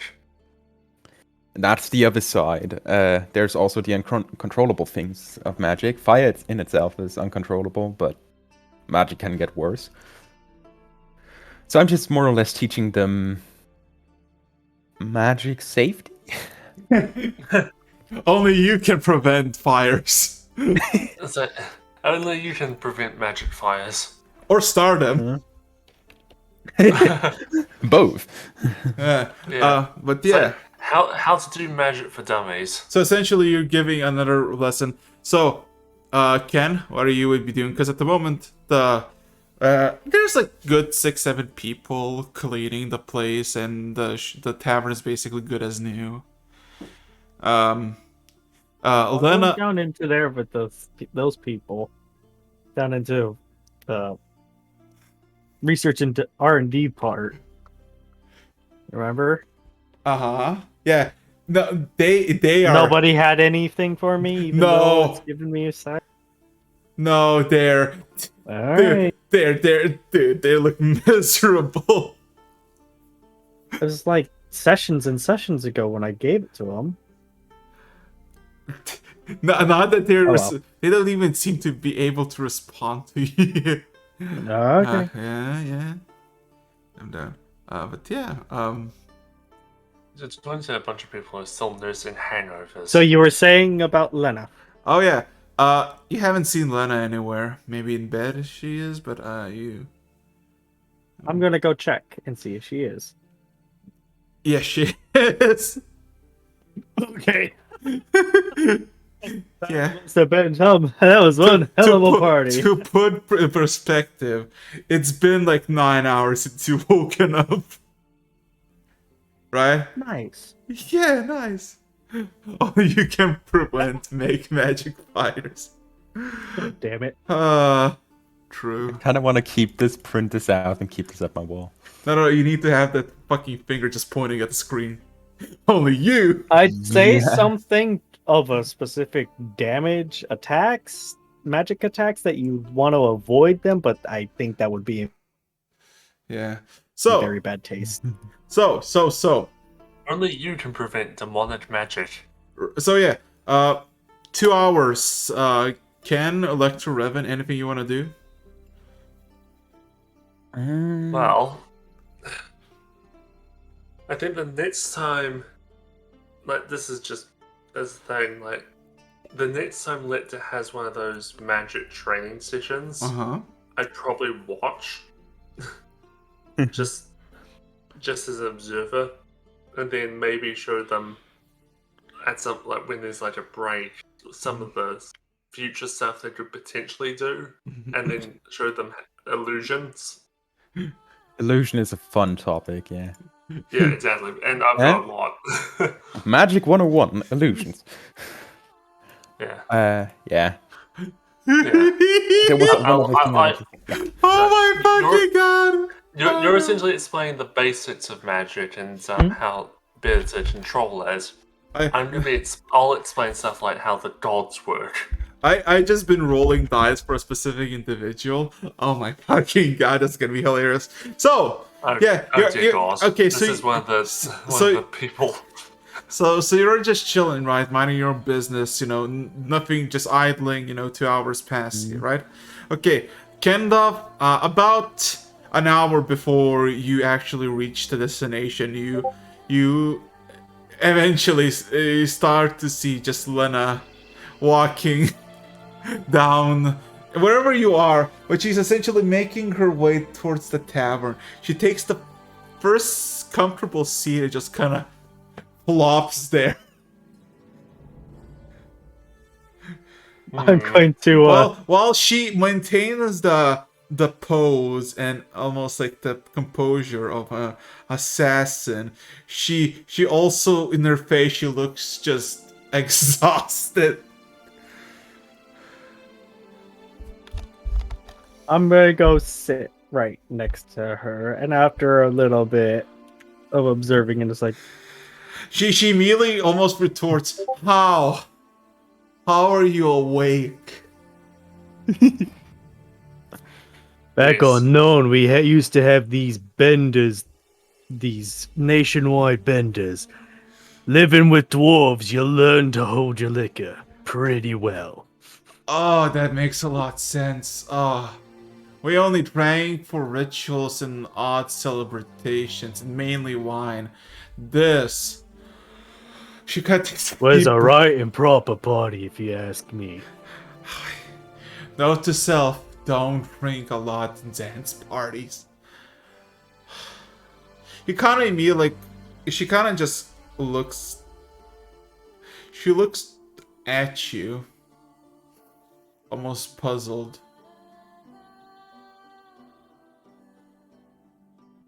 And you kind of just stares for a bit. Something on your mind? She kind of just looks at you, and just kind of flops on you, and just kind of lays on your knees.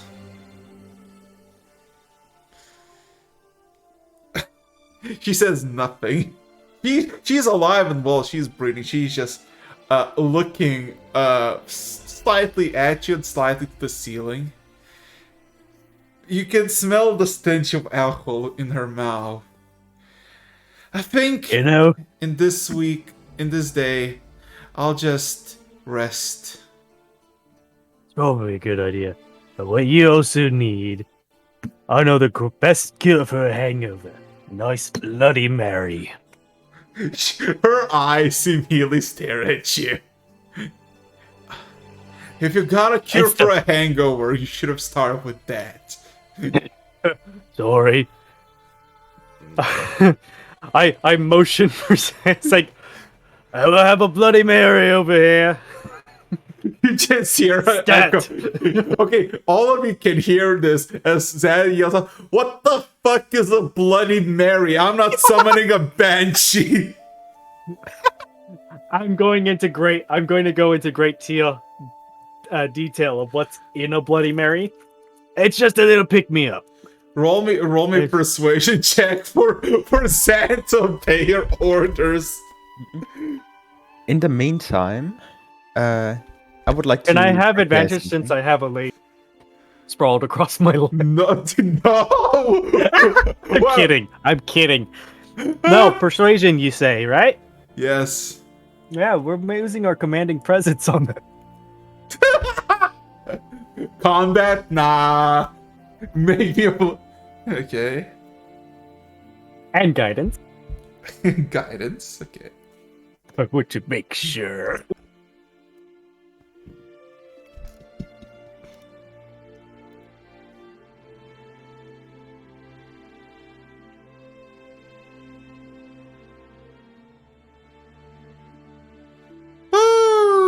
What's 18 plus 5?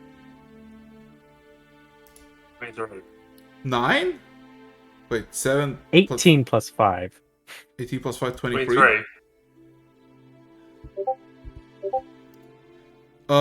Yeah. Yeah, he's like, well, you helped me with the fucking tavern, so might as well help you with this. And then he kind of like goes under the counter, and he just, it takes like a minute or so, and eventually he makes the Bloody Mary, and it kind of delivers you. The best part is what he does is just throws it at you, and you're like about to be like, okay, what the fuck is gonna do? He just chucks the glass at you, and you think it's just gonna fall on the ground, just shatter. But then you see each individual ghost just manifest and continue chucking it until the final ghost, who's sitting to your immediate left on a chair, catches it and just kind of hands you it. Well, that's one way to do it. And I make sure, as I have been explaining it, it's like I make sure that he knows that this is a very, very useful drink, and it's good to have on hand. Just because anybody who has that will want to and need that.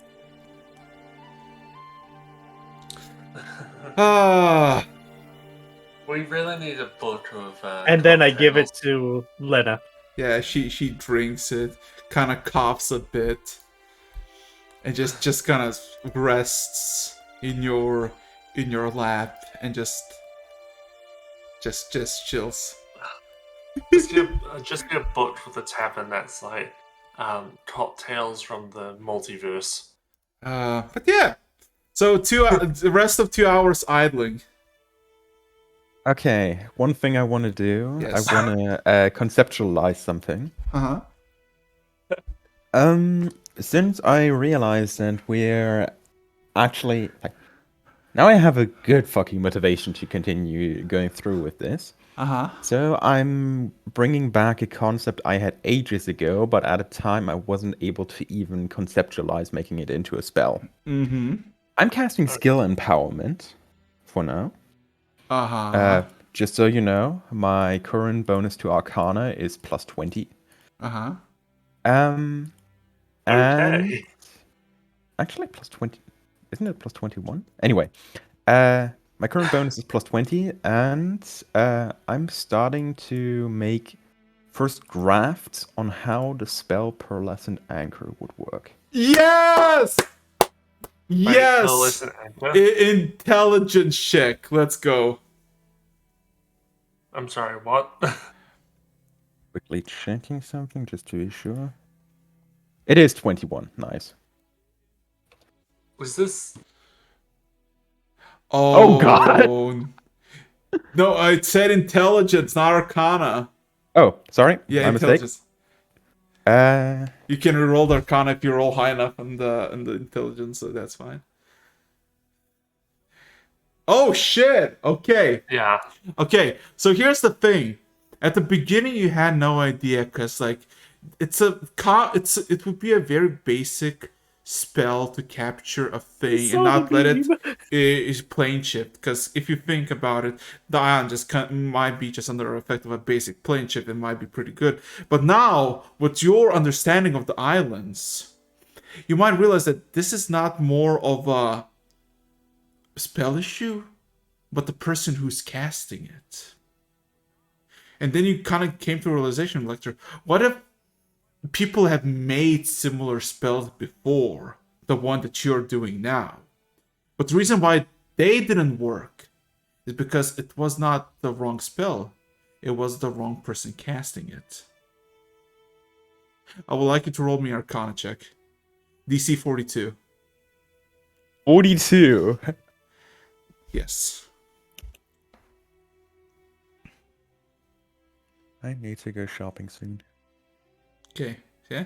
35. You're at 41, so you're getting there. So you understand that the basic graft, what needs to be done, is a much powerful counter to a plane shift spell. That is a very simple thing to accomplish.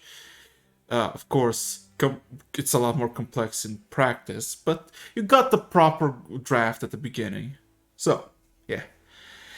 Ooh! Let's go. PSA star. Yeah. This is the actually beginning. Let's go. Yeah. I felt this wasn't necessary now. Yeah. I'll be right back. So yeah. Last 2 hours of idling or something specific? Nah, I'm good. Good man. You're just gonna have a very hot tabaxi assassin / queen sitting on your lap and contemplating life choices. Based. And Revan, you anything? Nope. You know what? Roll me. You know what? Roll me an investigation check, Revan. Okay. That's wrong. Because your owl bear pet went missing. Oh shit. I did not notice. I'm just because there's so many factions in quotation marks in the ship. I just want to roll for each individual and see what's happening, and I don't want to roll for each individual on there because it's not exactly 5. Yeah, you kind of just mind your own business. That you're like, okay, I haven't seen my pet owl bear in a while, and then you kind of went into the tavern it usually is, and it's just gone. Last time you saw him was just kind of sleeping in the tavern, but now he's just gone. Oh no. Zan, do you know where my owlbear went? He shrugs. I was at the tavern and I honestly was a bit too busy because, as you can see, the tavern is now kind of fixed. Oh! He immediately kind of looks almost bug-eyed. Shit! I should have asked. He sighs deeply, and then kind of waves his hand. Never mind. What is it you're not telling me? No. I just realized something. We're in the ship that is flying, right? They made the ship, the Newton Kirkus, whatever. I should have asked for something that's clean stuff. I could have avoided all of this if I just had that. You mean have something that automatically cleans everything? Yes! I mean, they made a ship fly, but they definitely could make a brew move around. You might want to wait until they're not hungover. Oh wait, get some Bloody Marys ready. They probably need it. Okay, and then he starts to just kind of do it. So, Don't say it 3 times in a mirror. Lecter, are you there? Yep, I'm back. Okay. You all of a sudden, you all hear through the intercom saying, Lecter, you can get on the main deck. We're slowly approaching, and we should be within a few minutes. I might as well join. Yep. So which one's this? This is the snow one, right? It's cold. If you need to adjust in terms of clothes, do it now. No, I I'm fine. This is got universal. a map, by the way. Let's see quickly. Don't worry, this is universal. This works for cold and warm. And I'm just gonna post in dice roller. So, what you basically see as you approach, in like from your perspective, it's kind of dark. It's about 9ish p.m., right? Relatively dark, and the starry night sky can be seen as far as the eye can see. But you also see a landmass surrounded by massive mountains, and what seems to be slight tinges of light somewhere deep within the island from your altitude. Looking from the bridge, you can see that this place has several settlements, seemingly, at least in the night sky, seemingly scattered in the island itself, that show by indication of a light source. That's where you know it. You also see this massive ice lake in the middle of it. Additionally, you also see somewhere in the mountains massive stone structures built inside the mountain, reminiscent of dwarven architecture. From your perspective, you're coming from the bottom right, so where the name is. Yeah, where the name is. And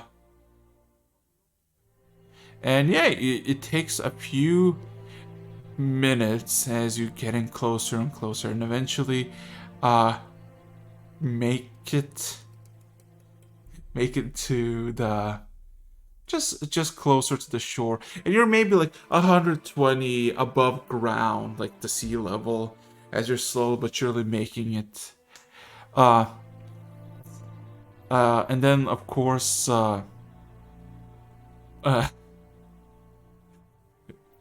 Paul just kind of looks at you, Electra, and says, "You know, this is not a usual ship by sea now. We can just fly somewhere." Of course. So, any particular place? The highest peak that this island has to offer. Okay. Also, Can we first have a quick look via the view thing we've got? Because I want to have a closer look at that before we get too close. Okay. Also, you immediately see Plucky manifest like in front of the screen. Oh, I know this place. I've been here. you do? Yes. Oh, I gotta show you something. I found out something very cool. Okay. As he kind of... Could you slow down first before you start babbling on again? No! Just go ahead. And then he kind of runs towards the edge of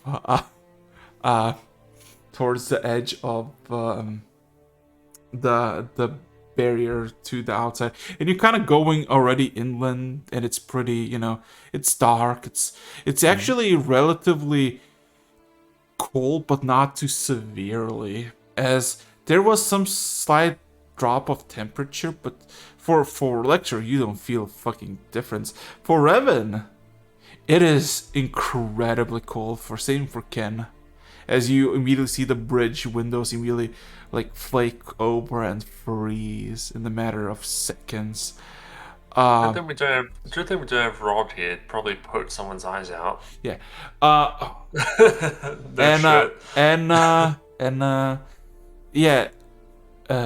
Plucky just kind of takes you to the edge of the bridge, not the bridge, but the main deck lector, and he just kind of looks and just kind of points, and he points at like a settlement that is like maybe a few miles away, but you can see there's like buildings of stone and wood, and seemingly a lot of sources of fire, and you can actually spot like moving figures in the distance.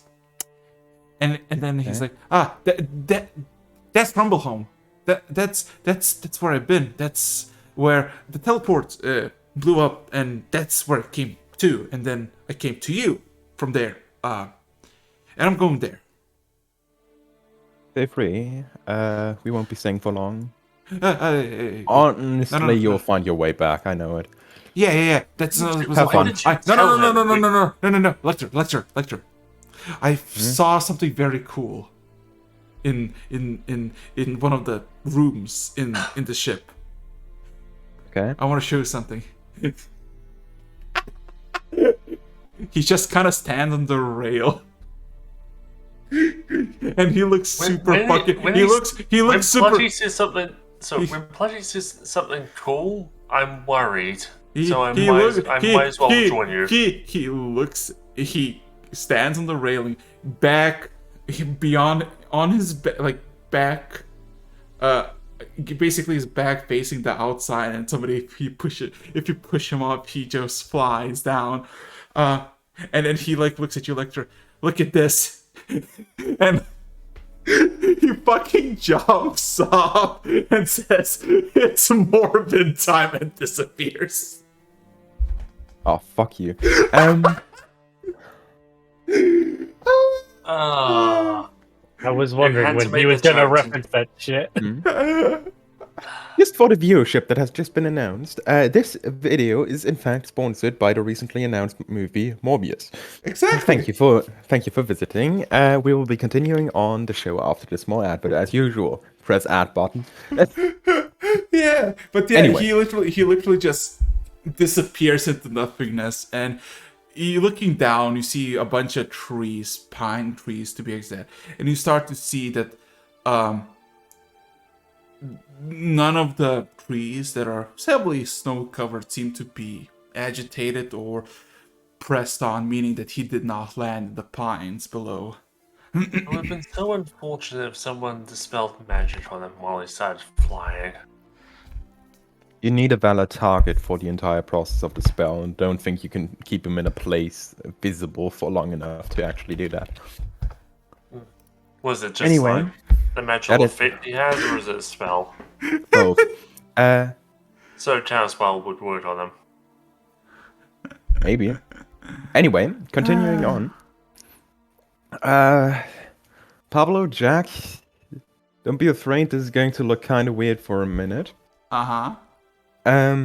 Standing on the main deck, I'm drawing a small circle that is written in who knows what fucking language. Uh-huh. Something arcane. Uh-huh. And I will be casting a spell around the ship. Mirage Arcane. As a one-way cloud shell. Oh. Right now, the ship looks like an average cloud. I have a slight feeling that people don't well, enjoy seeing a floating hunk of metal across above their island. Yeah. So yeah, you essentially disguise the ship. Also, to put in perspective, the water in the pool is slowly like freezing over. You start to see, thing Wait, who's forming. still in the pool? Wait, is Vida still in the pool? Yes. She's not, but she's just minding her own business. And you see Evanor, who is just kind of standing and looking into the horizon.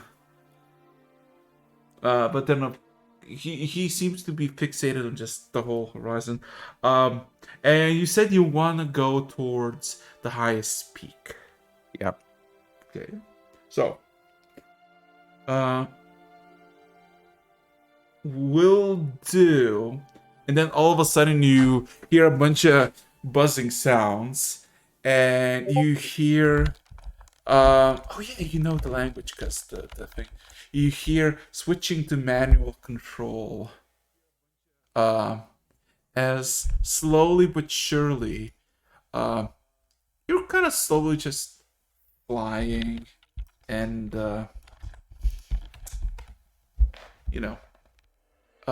just making your way towards the highest peak, because there's relatively few high peaks around, but you realize the place where it has these dwarven structures that you can't clearly see because they seem to be massive, like a good 80, 120 feet tall, with a bunch of torches and light sources. That is by definition the highest peak on this place. And it takes just relatively, you're going quite fast, but it takes like a good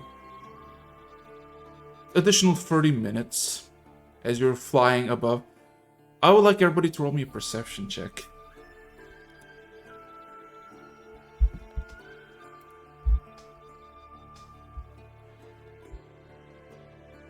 $23. Perception. Perception for everyone. Let's go.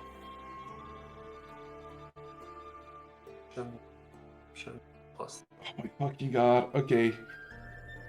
23, 28, 22. Ken, my boy, and of course the rest.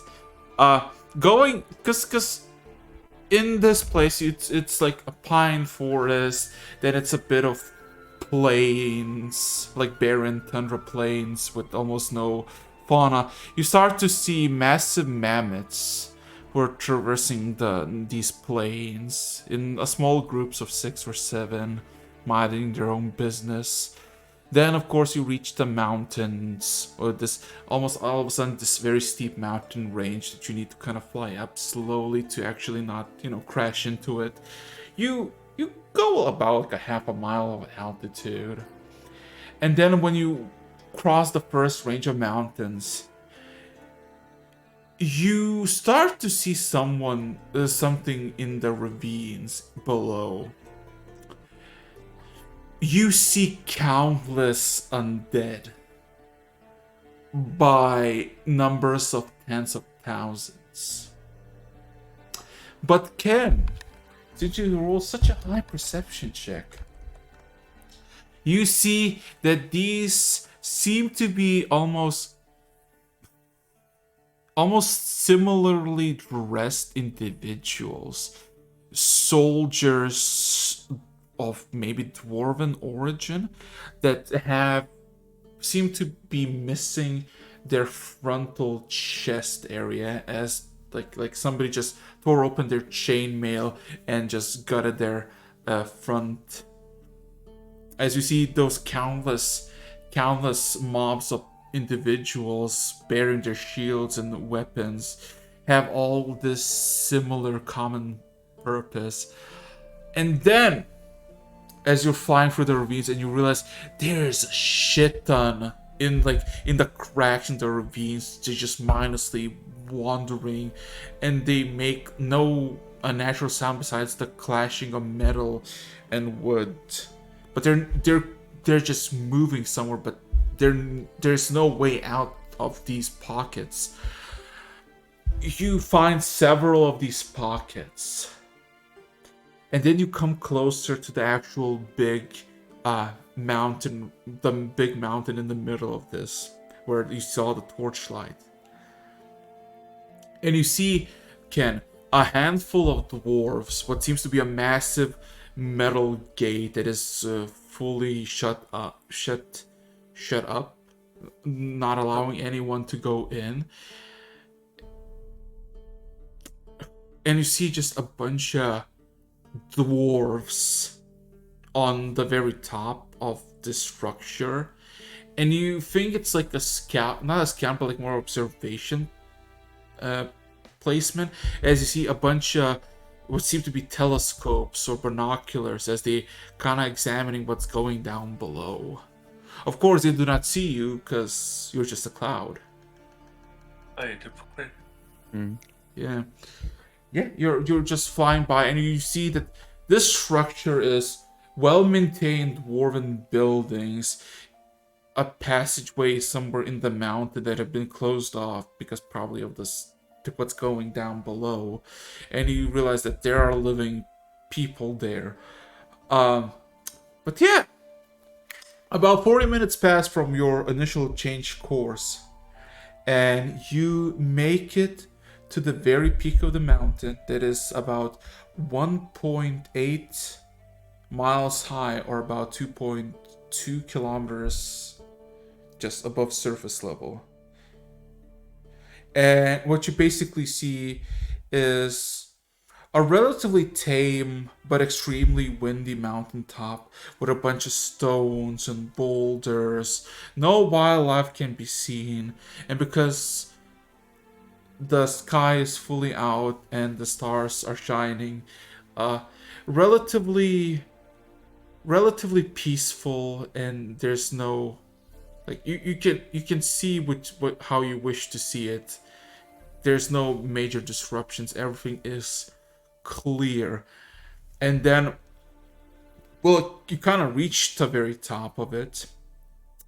And then, of course, when you, like the last 50, 60 feet, just slowly climbing up carefully the mountain peak so you don't, crash or anything, Jack just kind of opens the bridge for a brief moment and just asks you, so is this enough, or do we need to go higher? Are we currently at the top? You're like 50, 60 feet from the very peak, like the very top. We can do the rest. Oh, yeah. Okay, and and then We you disembarking? I'd say so. Anyone who wants a lift, come up here. Avanor immediately steps up. It will be better if we split up. I don't think this. But first you need to get to the mountain. Indeed, and I assume we have a thing to take us there. One of many. The Good. easiest shape. Yeah. 1 second, real quick. We've got teleportation, we've got me turning into a giant bird. Various things. Wait a second. God, I can't count right now.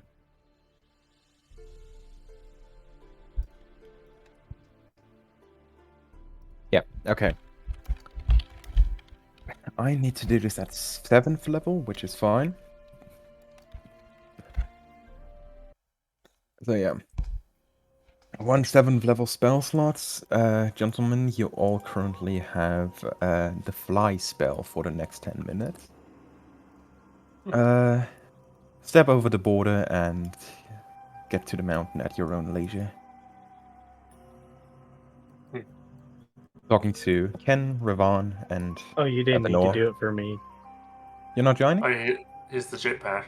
I have a jetpack. Yeah. Good point. In he that has case, up- only 6th level, which is really nice on my end because I'm not using 6th level too Yeah. often. I'm just walking there. Good luck doing that. Like, no, I'm walking air while walking. flying. Yeah, air walking. Nice. Yeah. It just seems like I'm having a leisurely I- stroll. I would like you all to roll me an investigation check. Evanar is going his own thing, and I'll tell you if he succeeds. Because the mountain range is relatively like it's a 15. there is some little peak, but the snow is dense and the wind is treacherous. Yeah.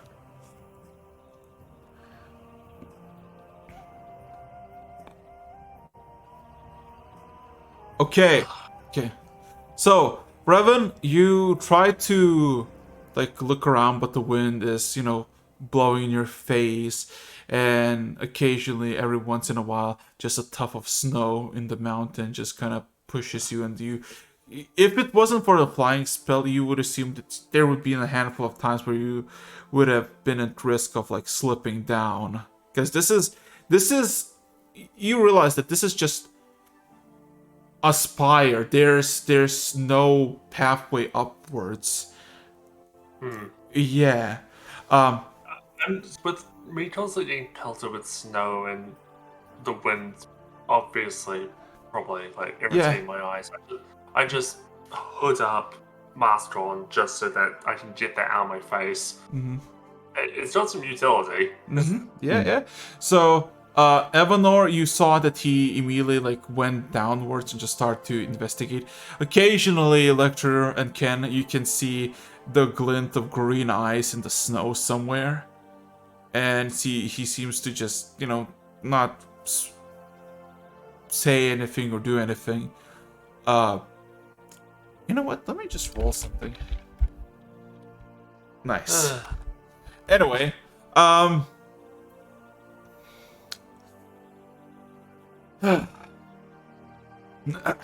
so, Ken and Electra, you kind of went just to the very peak immediately, because, you got the vision, and Ken, Electra might know the way immediately. And what you see is, you assume maybe 10 feet of snow at the very peak, and it seems to be these massive stone boulders kind of randomly placed in just on this peak. And the peak itself is maybe 50, 60 feet wide in all directions. You don't really know how much because of the snow, but it's just covered. It's a mountaintop. Looking around, and Electra, because of your vision, you recognize immediately the tops of the mountain, and you realize that wherever your brother is, Ratmat, he is deep in the snow. Wait a second. I was thinking about this for the fun of it earlier today. Yeah. Give me like a minute, I have to figure something out. So can you also just kind of look at it, it looks, you kind of, you just follow Electra and just, there's the mountaintop. He said the mountaintop. There's only one tallest mountaintop, and you can see the distance compared to the other, because there's some other tall places, but this is like few hundred feet above the rest, so definitely the highest. Okay, I found the spell. Okay. I'm casting a shuttle on Stride. Okay. For the next minute. That was from the Fizban's book, It's from right? Fizban's, yeah. You know how in Hades, Zagreus has these burning feet? Yeah. That's, but way stronger. It's a 3rd level spell, it's 1d6 fire damage per step, more or less. Uh-huh. Imagine it as me walking down a straight line and the snow literally melting around me from the excess heat. Okay. So I'm more or less like a snow piercer right now, just from so as you start to like melt away parts of snow, the speed also increases by 20 feet. Yeah, but I'm keeping slow. Yeah. As you start to melt the snow, all of a sudden you start to hear cracks in the outer layers of it. As you melt the snow, the balance of snow kind of gives way, and massive just slobs of snow just fall down, several tons on just from the mountain. None of you are injured or need to do anything, but like halfway through the circle, as you know, you slowly are making the snow disappear from the mountain range, and actually seeing, interestingly enough, that at the very bottom of the ground there seems to be grass on it, which is unnatural in this climate, this high up in this place. Or at least, I mean, usually this is the archipelago after all. But as you're like, I would say like halfway, maybe 3/5, you all of a sudden just hear echoes of gunshots, and you see these red beams of light just course through the sky as 6 shots are immediately fired. No.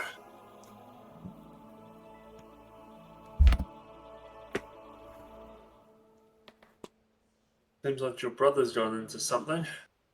He knows what he's doing. Ken, I assume you just kind of look over to see what's good with your... Yeah. You basically see Electra's brother Everon just kill 2... You mean Evanor?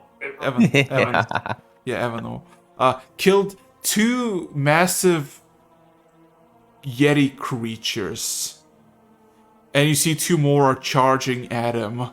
You kind of survey the thing and you realize that the Yetis try to swing at him, but they miss. And then as soon as Evanor reloads, he shoots additional ones, which echo.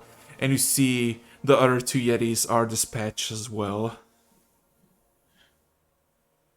And then he kind of looks around a bit. And just reloads again. Just kind of kicks one of them. You see he kicks one, and you see one of the Yetis just kind of reach hand out, and he immediately just jumps back and just shoots another 6 rounds. And then I'm gonna make a quick quip with like it's like, remind me to get into a shooting match with him, with your brother there. I'd like to see how. I would like to find out how well he actually shoots. Your appointment has been saved. but Do. No. Ken, roll me will. another perception check. I just more or less said that off-minded. My mental focus right now is definitely on the peak. So, Ken?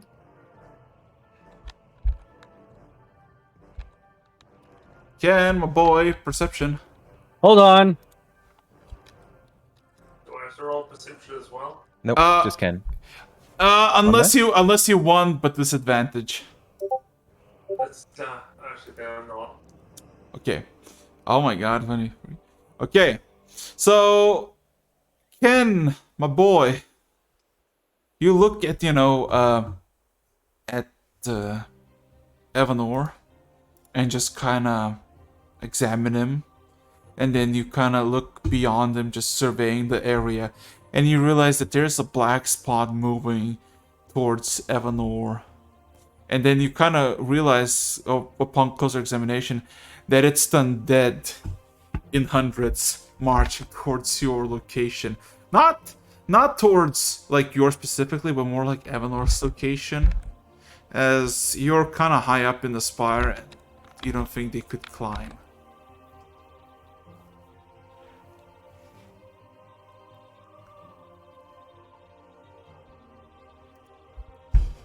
For Lecter's perspective, 4/5 of the snow has been just kind of pushed away. The stones seem to be deeply encased.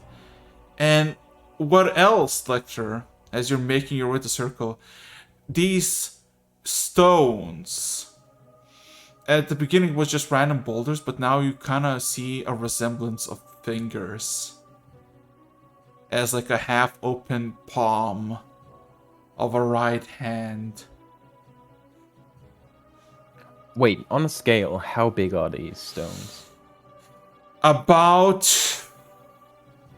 about 20 to 30 feet tall, from the tallest to like 15 feet of the smallest, which would be the thumb.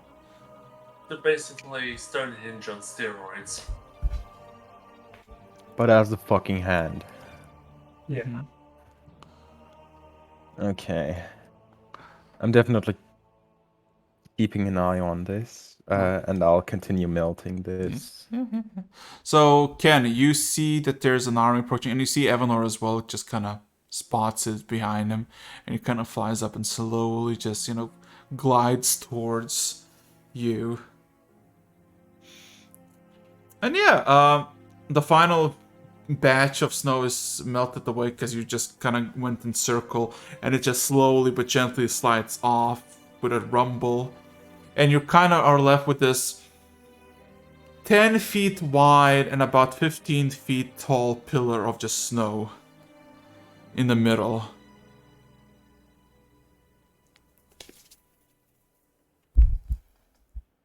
Okay. In that case, just to make it dramatic, I'm dropping the stride and just with, like, yeah, I would say firebolt. Like, one final firebolt, I'm eradicating the last piece. With a Dude. single bolt of fire, just gonna eradicate just 10 feet of snow. Okay. But yeah. You know that these fucking things deal about as much damage as 20 feet in the stride. You should have Like- done destroy water. Huh? Create/destroy water. Snow Yeah, water. just- I could have. I like fire. Yeah, but yeah, you kind of just shoot a firebolt, and all of a sudden you just hear that singeing sensation as snow evaporates into mist and water. And surely enough, you see a frozen figure of a warforged on his knees, his back posture kind of almost on the ground, hands extended in front of him, looking up into the sky, almost in a prayer of sorts. His mouth, his whole entire body seems to be frozen over like an icicle, like the same way Kaz was. And he seems in generally well, just well presented, like relatively good in all comparisons. Well preserved. Yes, well preserved. Nothing wrong or missing seems to be out of him. He seems to be wearing chainmail of bluish coloration. He seems to be having a few like pockets of like bags and satchels to his belt line, and what you see in front of him, like below his knees, is a massive great sword that he almost seems like he was placing his knees upon. And the great sword is relatively slim, quite wide, maybe 7-8 inches, and about maybe 4, 5, 6 feet long. Any more details about this greatsword?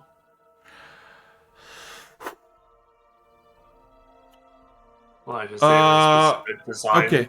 characteristics? The design of the blade looks, it's very well made. Seems to be made of just very common iron metal, nothing weird about it, except for dulled out runes across the middle of its blade. Ah.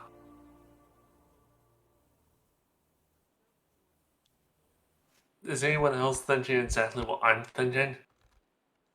Are you thinking? Runes, then greatsword. And with blue coloration and stuff. And your brother and your now frozen brother looking very much like a Oh no. Oh no, I get the reference! My son, from the day you were born, the very forest of Lordaeron Okay. whispered the name. You I'm know, sorry, what? now Yeah. you know exactly what I mean. Oh shit. The description matches. A bit, yeah. A bit. I will not agree or deny the fact that it might have been intentional. Okay, so continuing on. In what way is he currently frozen? Is it like literally being covered in it and it's just a little bit, or is it like more or less being frozen in a block of ice? No, it seems like literally like you could punch hard enough and you just break him apart, like break open. It's like few inches, and you realize something. Maybe it got inflicted by the dragon, because that's how you saw the other patrons Kaz at the tavern. Maybe that's similar way that it happened. Who knows? Am I taking the aggressive route? Just fucking PoE, your letters bro, just fucking electro punching you. No. Yeah. Can I just use destroy water to get rid of all the ice and chasing him? You can gladly dehydrate him completely by doing that. Oh my. But he's a machine. Good This point. only deletes water. Honestly, I like the idea. Just trying to shave off the top layer. Yeah, the that's ice. right. Yeah. But if I do destroy water, it'll only get rid of the ice that's surrounding him. Oh my fucking god, I just realized something. It all makes too much sense. Oh my fucking god. Oh no. Never mind. Oh. Continue on. Continue on. My brain just. You just realized what you've unintentionally created. Yeah! And I'm so happy about it. Great minds think alike. I love you, Mitson. Oh wait, so what? You've essentially done this. No, you don't get it. An army of undead is marching towards you. Oh no. Yes. Yeah. Oh my fucking god, I made the Lich King unintentional. Ah! And he's my brother. Very nice. Proceed forward with the roleplay. Okay, so yeah, I did destroy water to remove the layer of ice that is completely encasing this guy. Oh, are you? Okay. Yes. All of a We're sudden, doing it carefully. So all of a sudden, you just start to see slowly the water just disintegrates, and the Warforge seems to be pale blue coloration as it's just kind of slowly melting away. And then all of a sudden you see bright blue eyes just beam out. Head still encased in the same position as the eyes starts to slowly melt away. If it could blink, you would think it would blink, and it starts to look around. And then it looks at you, Lecter, and your brother. And then he just says, "Well, hello there." General Kenobi. That is the correct answer. That is indeed. Oh my fucking. Sorry. Actually, not sorry. Had to be done. Yep, it had to be done. Welcome back to the realm of the living. Are we truly living, or are we always been dead? Well, we've died before. Oh god, we picked up a hippie. A philosopher. I didn't say that. I didn't say that in character. Either that, or we've picked up a Zinchian cultist. You see Ratmat starts to flinch his neck, trying to like almost escalate the melting process. I would like to talk with you, but I would rather be on my feet before I do. Also, be aware we've got As- a trap load of undead on their way. As we're talking about that. all of a sudden you see a glaring blue glow stare at you, Lecter. I'll handle them. Get me out of this. I'll offer him my hand to get up. Okay. Yeah, Is he still frozen? Yeah, he's still frozen. He's freezing. Okay, I am summoning my little turret Oh, yeah. with flamethrower. So Yeah. he's gonna be working on it too. Yeah. He's got little legs, so he's gonna be going everywhere. Destroy water is in a tube, so it would have been his entire body instantly no ice. That's how this it's in a 30-foot tube. No, it's not a 30 feet. We're going with the fire. It's more fun. Yeah, no, the destroy water alternatively. Oh, that's fog in a 30-foot tube, but It's more Okay. fun. it's up Like to that. Okay. up to 10 gallons of water typically. I am Continuing saying on. I am saying you brought this upon yourself. Oh, So, if we got the meme, might as well go full on it. As in the blazing fires, and as you reach out the hand towards towards Radmad, you all of a sudden feel the sensation of a grip of your brother as he gets on his feet. He is about a feet taller than you. One last Eyes. thing. The second he touches me, I'm casting Investiture of Flame onto him. Oh. This is like a shuttle on stride, but on steroids. Okay. So like he's legitimately like billowing out heat right now. The air around him, like he literally glows. Flames racing across his body. Whatever ice was left on him, Yeah. it's out now. Yeah, but yeah, he is a feet taller than both of you. About, taller. And then he kind of observes both of you and kind of gives a nod. It is good to see, my fellow kin. And then he kind of immediately looks down at the greatsword that is still melted, and then he kind of punches towards the hilt. The ice breaks, and then he kind of snatches the greatsword, and then he kind of, with a single pull, just extracts it, and gives like a sudden swing away from all of you, and just gets the rest of the ice out from the blade, and just kind of examines the blade to its full extent. And then kind of looks at all of you. It is fortunate that you come to this place at this certain time.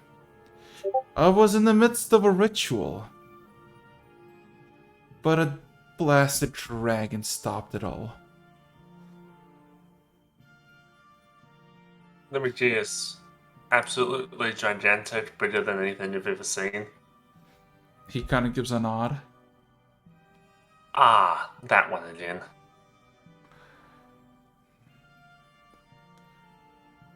Well. Oh yes, I do not know who or by what you call yourselves, but my name is Ragnar. That's how the dwarves named me, and that is what I call myself. He kind of gives like almost like a low bow towards both of you as he gets the sword into the ground. Just kind of gives like a bow. And then kind of looks at the armies at the Returning it, yeah. yeah, armies at the undead. And then kind of looks at the sky. At least the sky hasn't changed since I slept. I must make a commune with the sky and make this land at peace. Is this island not meant to be frozen over? It has many curses, but this one, as it kind of points with the great sword towards the marching undead, is one of the most severe. Those who die in this place do not die permanently. They turn into the undead. Unless their remains burnt, they will wander these wastes forevermore. Can I make some kind of check to determine, like, from what you just said, can I check if there's some sort of, like, necrotic or, like, unholy presence in the dirt, the earth? How? It's like... I'm asking you using a spell or reaction. What are you using? Arcana, I think it would be, because it's, or religion, I don't know the exact things, but it's... Do you have a detect good or evil? I don't have that right now. Then you would not know anything, because this patch of grass looks anything but... Well, no, it's similar to, like, if I were to try and bless the earth, because I do. Okay, I do okay. spell Known, which is the where is it? Which was not that Oh one. my fucking... Let's just say no and move on. No. Okay, fine. Yeah. So he kinda extends his blade into the sky, then into the dead, then kinda looks at you, Electra and Evanor, kinda ignoring the rest of you. The commune must be finished. You're free to join and witness it, or you can leave. Whatever the case might be, I'm glad that we had this meeting of sorts, and I thank you for rescuing me from my tomb of sorts.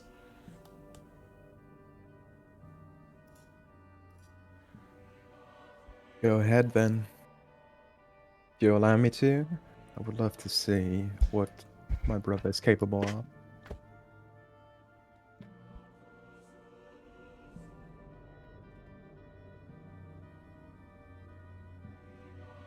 He kinda extends the blade towards the sky and kinda glares at it. And then all of a sudden you see the jaw slightly dislocate, like a few more inches than you would normally do. And then you hear this voidless echo coming from his mouth, and it's less of a single source, more like multiple tiny sources that just congeal and become bigger as it goes through. My name was Ratnet. Now it is Ragnar. As the hero proclaimed by the dwarves of Fawn, and as my previous birthright of the Baron of this archipelago, I beseech you, the great god of this mountain, I beseech you to relieve the curse that these people are afraid of, so they can resettle upon the land they call it home. I beseech you to release them from their curse. Unless you wish to fight me, 1-on-1. And then you see the runes from the hilt start to slowly but surely glow in this bright white, and then slowly changing into blue as the entire blade starts to glow. The sky seems to congeal in some way. The air becomes still and dead. In the cloudless skies, the snow begins to fall. And then there is this sensation of a presence. A moving ghast somewhere, a wind that has a mind of its own, stalking, going through tears of your clothing, through the individual hairs of your body. And before Ratmat or Ragnar, a manifestation of ice, wisps, something binding everything together into this congealed mess with two glaring wisps as almost eye sockets as it kind of stares directly at your brother. Is there anything you wish to do? Actually, no. Okay. I'm asking. Like this, just watching this. Evanor is kind of holding the grip on his gun, but he is more like at awe, just kind of expecting the wisp. Ken? Revan? Nothing? What is the horde downstairs doing? They are maybe a quarter mile away. They're slowly marching. You can hear the distant clangs of metal and footsteps. And you realize that the whole, like, the place where Evanor was is already overrun, and it's just a swarm of undead. Yes, since returned to us, right? So Yeah. He's He's next to you. He's just kind of observing. There's a pause, and you just hear this wobble coming from the manifestation in front of it. And there's this silence.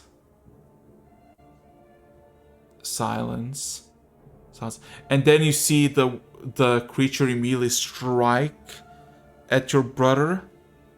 That immediately gets deflected by the blade, followed by a sudden cut through the middle of the specter, cutting it in half. Before it even fell to the ground, another hit came from top to bottom and severed the spirit in 4 parts before it dissipates. And you hear this ghastly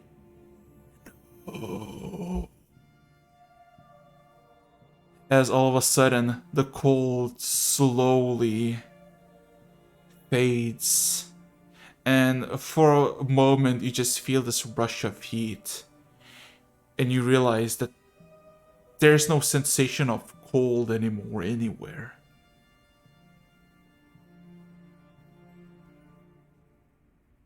I quickly look at the undead after The this happens. undead are still there. As you see the ghastly formations just kind of there, just kind of lingering. And then you see Ratmat just immediately come closer with his other hand and kind of grab the biggest one, just kind of clutching it. Its jaw more attaches and it starts to hiss, clutching it even harder. And then a sudden bright flash of light emerges. Just a sudden bright flash of light emerges, and when you all come to your senses seconds after, you see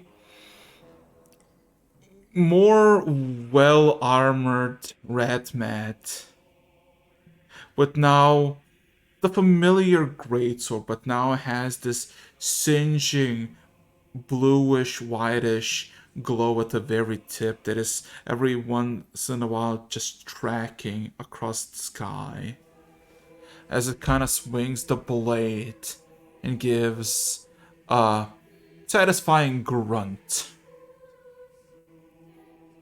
It looks back at all of you, but mainly staring at Evanor. It is complete. The curse is no more. And kind of looks at the undead.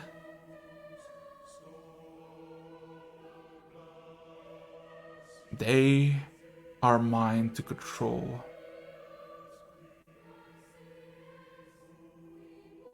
That kind of looks at you, Lecter. An army of my own. What do you plan to do with them? Something that I planned for a long, long time. As he extends the greatsword once more into the crowd of undead, you just hear a sudden hiss that is very low, and all of a sudden there's a sudden pop. And you see all the dark armor cladded undead all of a sudden stop in their tracks.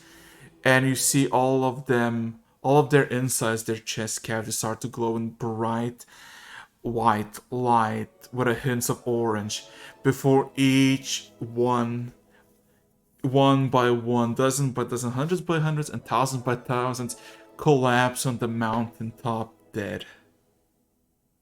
And there's this ghastly echo through the entire mountain range all across you as you hear it is over. No more echoes of metal can be heard. For a second there, I thought you were going to wage war on all life. And I was prepared to disintegrate the entire army. He kind of looks at you, Revan. Why would I do that? Well, your tone really made it seem like you were being foreboding. Well, I'm not much of a social person. I'm more of a...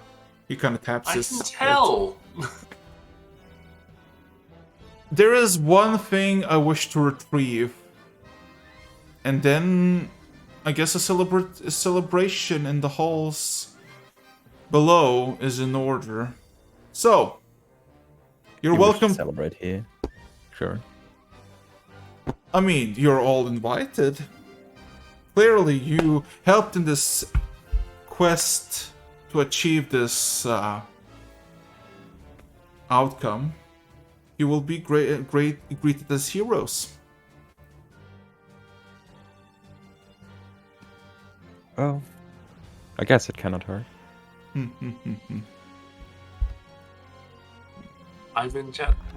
encountered dwarves. We've got a dwarf with us.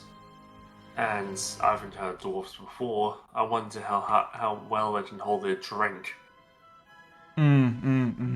Well, I hope you have your stomachs empty, because you're gonna get them filled in a matter of hours. Then again, I don't know how long I've been here on this mountaintop.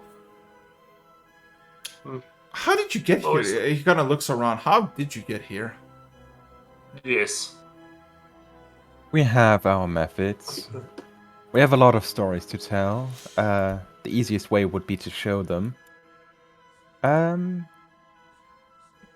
Actually, I can show you in a really simple way. I'll touch him on the shoulder, if he allows me to, of course. And 1 second. Yep, I'm casting True Seeing on him. And then he immediately looks. Huh. You just sees the giant fuck off ship right in front of him. Yep, he has True Sight right now. He Yeah. can see the ship. It's still the outline of the cloud. But he can see, like, it's more or less transparent, and he can see the actual ship behind it. Yeah. And he just like, So it seems that we all have achieved great goals in our newfound life. Definitely. There is... Some more accepting of those than others. But in general, most cannot complain. Oh yes, I forgot. As he kind of almost like grabs the hilt and then kind of wipes with his other hand the blade. All of a sudden he kind of prepares this chucking motion and starts to look towards starts to look at that lake to the west. And then he just says, okay, oh yeah, Ken, you know languages. Oh yeah. Oh dear. My dear Sylvia, long have you hungered beneath the ice. I heard your pleas. I heard your daughter's woes. I offer this one chance in redemption, if you wish to fly these skies again. If you wish to lay forever encased in ice, may the ice be warm and weightless.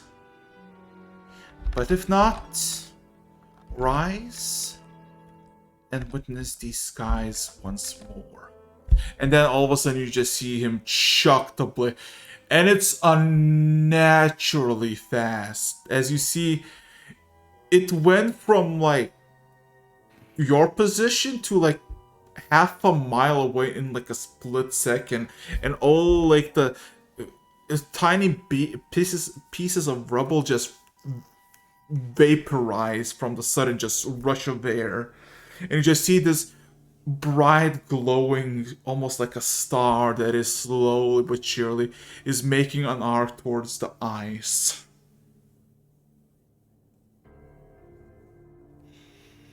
And eventually it lands. And then it looks at you all. I've done my business for now. So, come. I wish to show you the finer things that the dwarves have to offer in this nice little settlement. And because of our deeds, this place will be a lot more brighter in the following years to come. So, why is everybody quiet?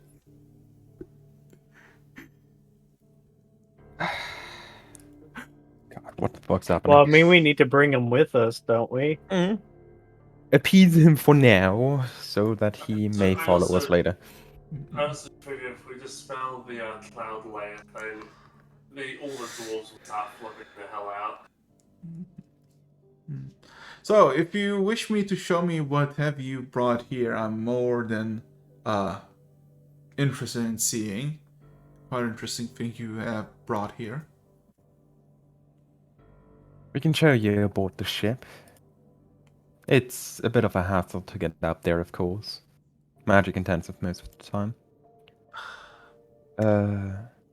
But it can easily be arranged. Do you wish to finish your business here first, or should we just head to the ship directly? Let's head to the ship directly. It's a quite a bit of ways down. And seeing that you possess the capability of flying on the ship, it will be a lot easier to levitate downwards.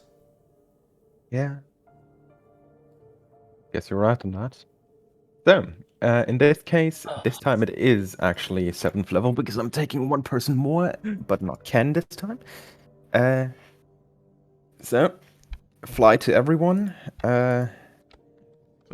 Everyone is capable of making their way back to the ship at their own leisure.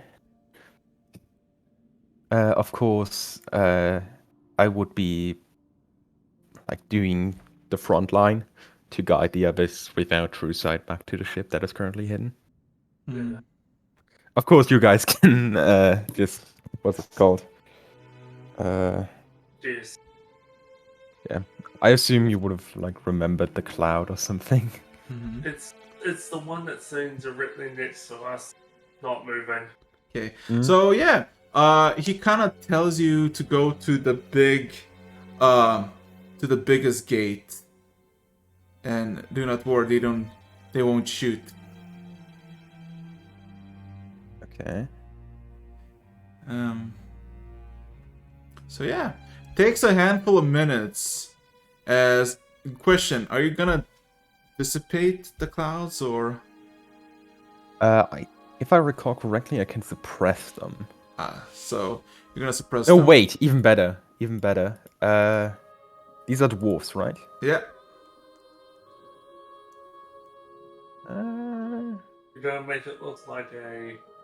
I was thinking about making it look like some specific normal ship. But that would be even worse to explain why the fuck it's flying, so I'm just keeping it with the metal hunk. What if you do not make it look like an elven ship?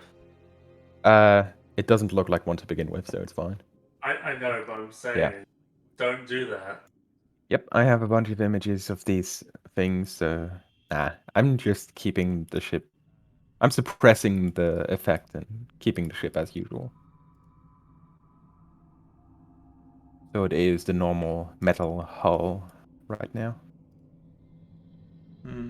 So I have a simple question. Are you interested in continuing further, or you want to call it now? Because I'm down to continue. It's been 3 hours. I am not feeling very well right now. Oh god. That is fine. If I sound distant, that's because I'm laying down. My computer is right next to my desk. Oh wait, my computer is right next to my bed. Fuck. Yeah, I'm fine either way. Like, if someone doesn't want to continue right now, that is fine. It is up to you to decide, because I got a lot of time.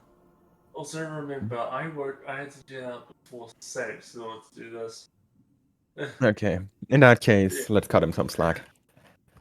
Yeah, Fine. because time zone differences, originally the session started at 8 for me. I mean, I Yeah, saw you. that's I saw you early in the morning in the Discord meeting. Anyway, Yeah. so with that, Yeah, that was more than for me. uh-huh. It was even for you. Anyway, with that being said and done, you want to say something before I'm turned out with no survivors? I'm slowly rebuilding the family, hooray! Hooray! We got a Lich King reference. Let's fucking go. And a Morbius reference. Exactly. No. Best movie. Best movie. And the Obi-Wan Kenobi reference. Best movie. Good point. Hmm. 3 reference in 1 session. Holy hell. Yeah. Well, technically,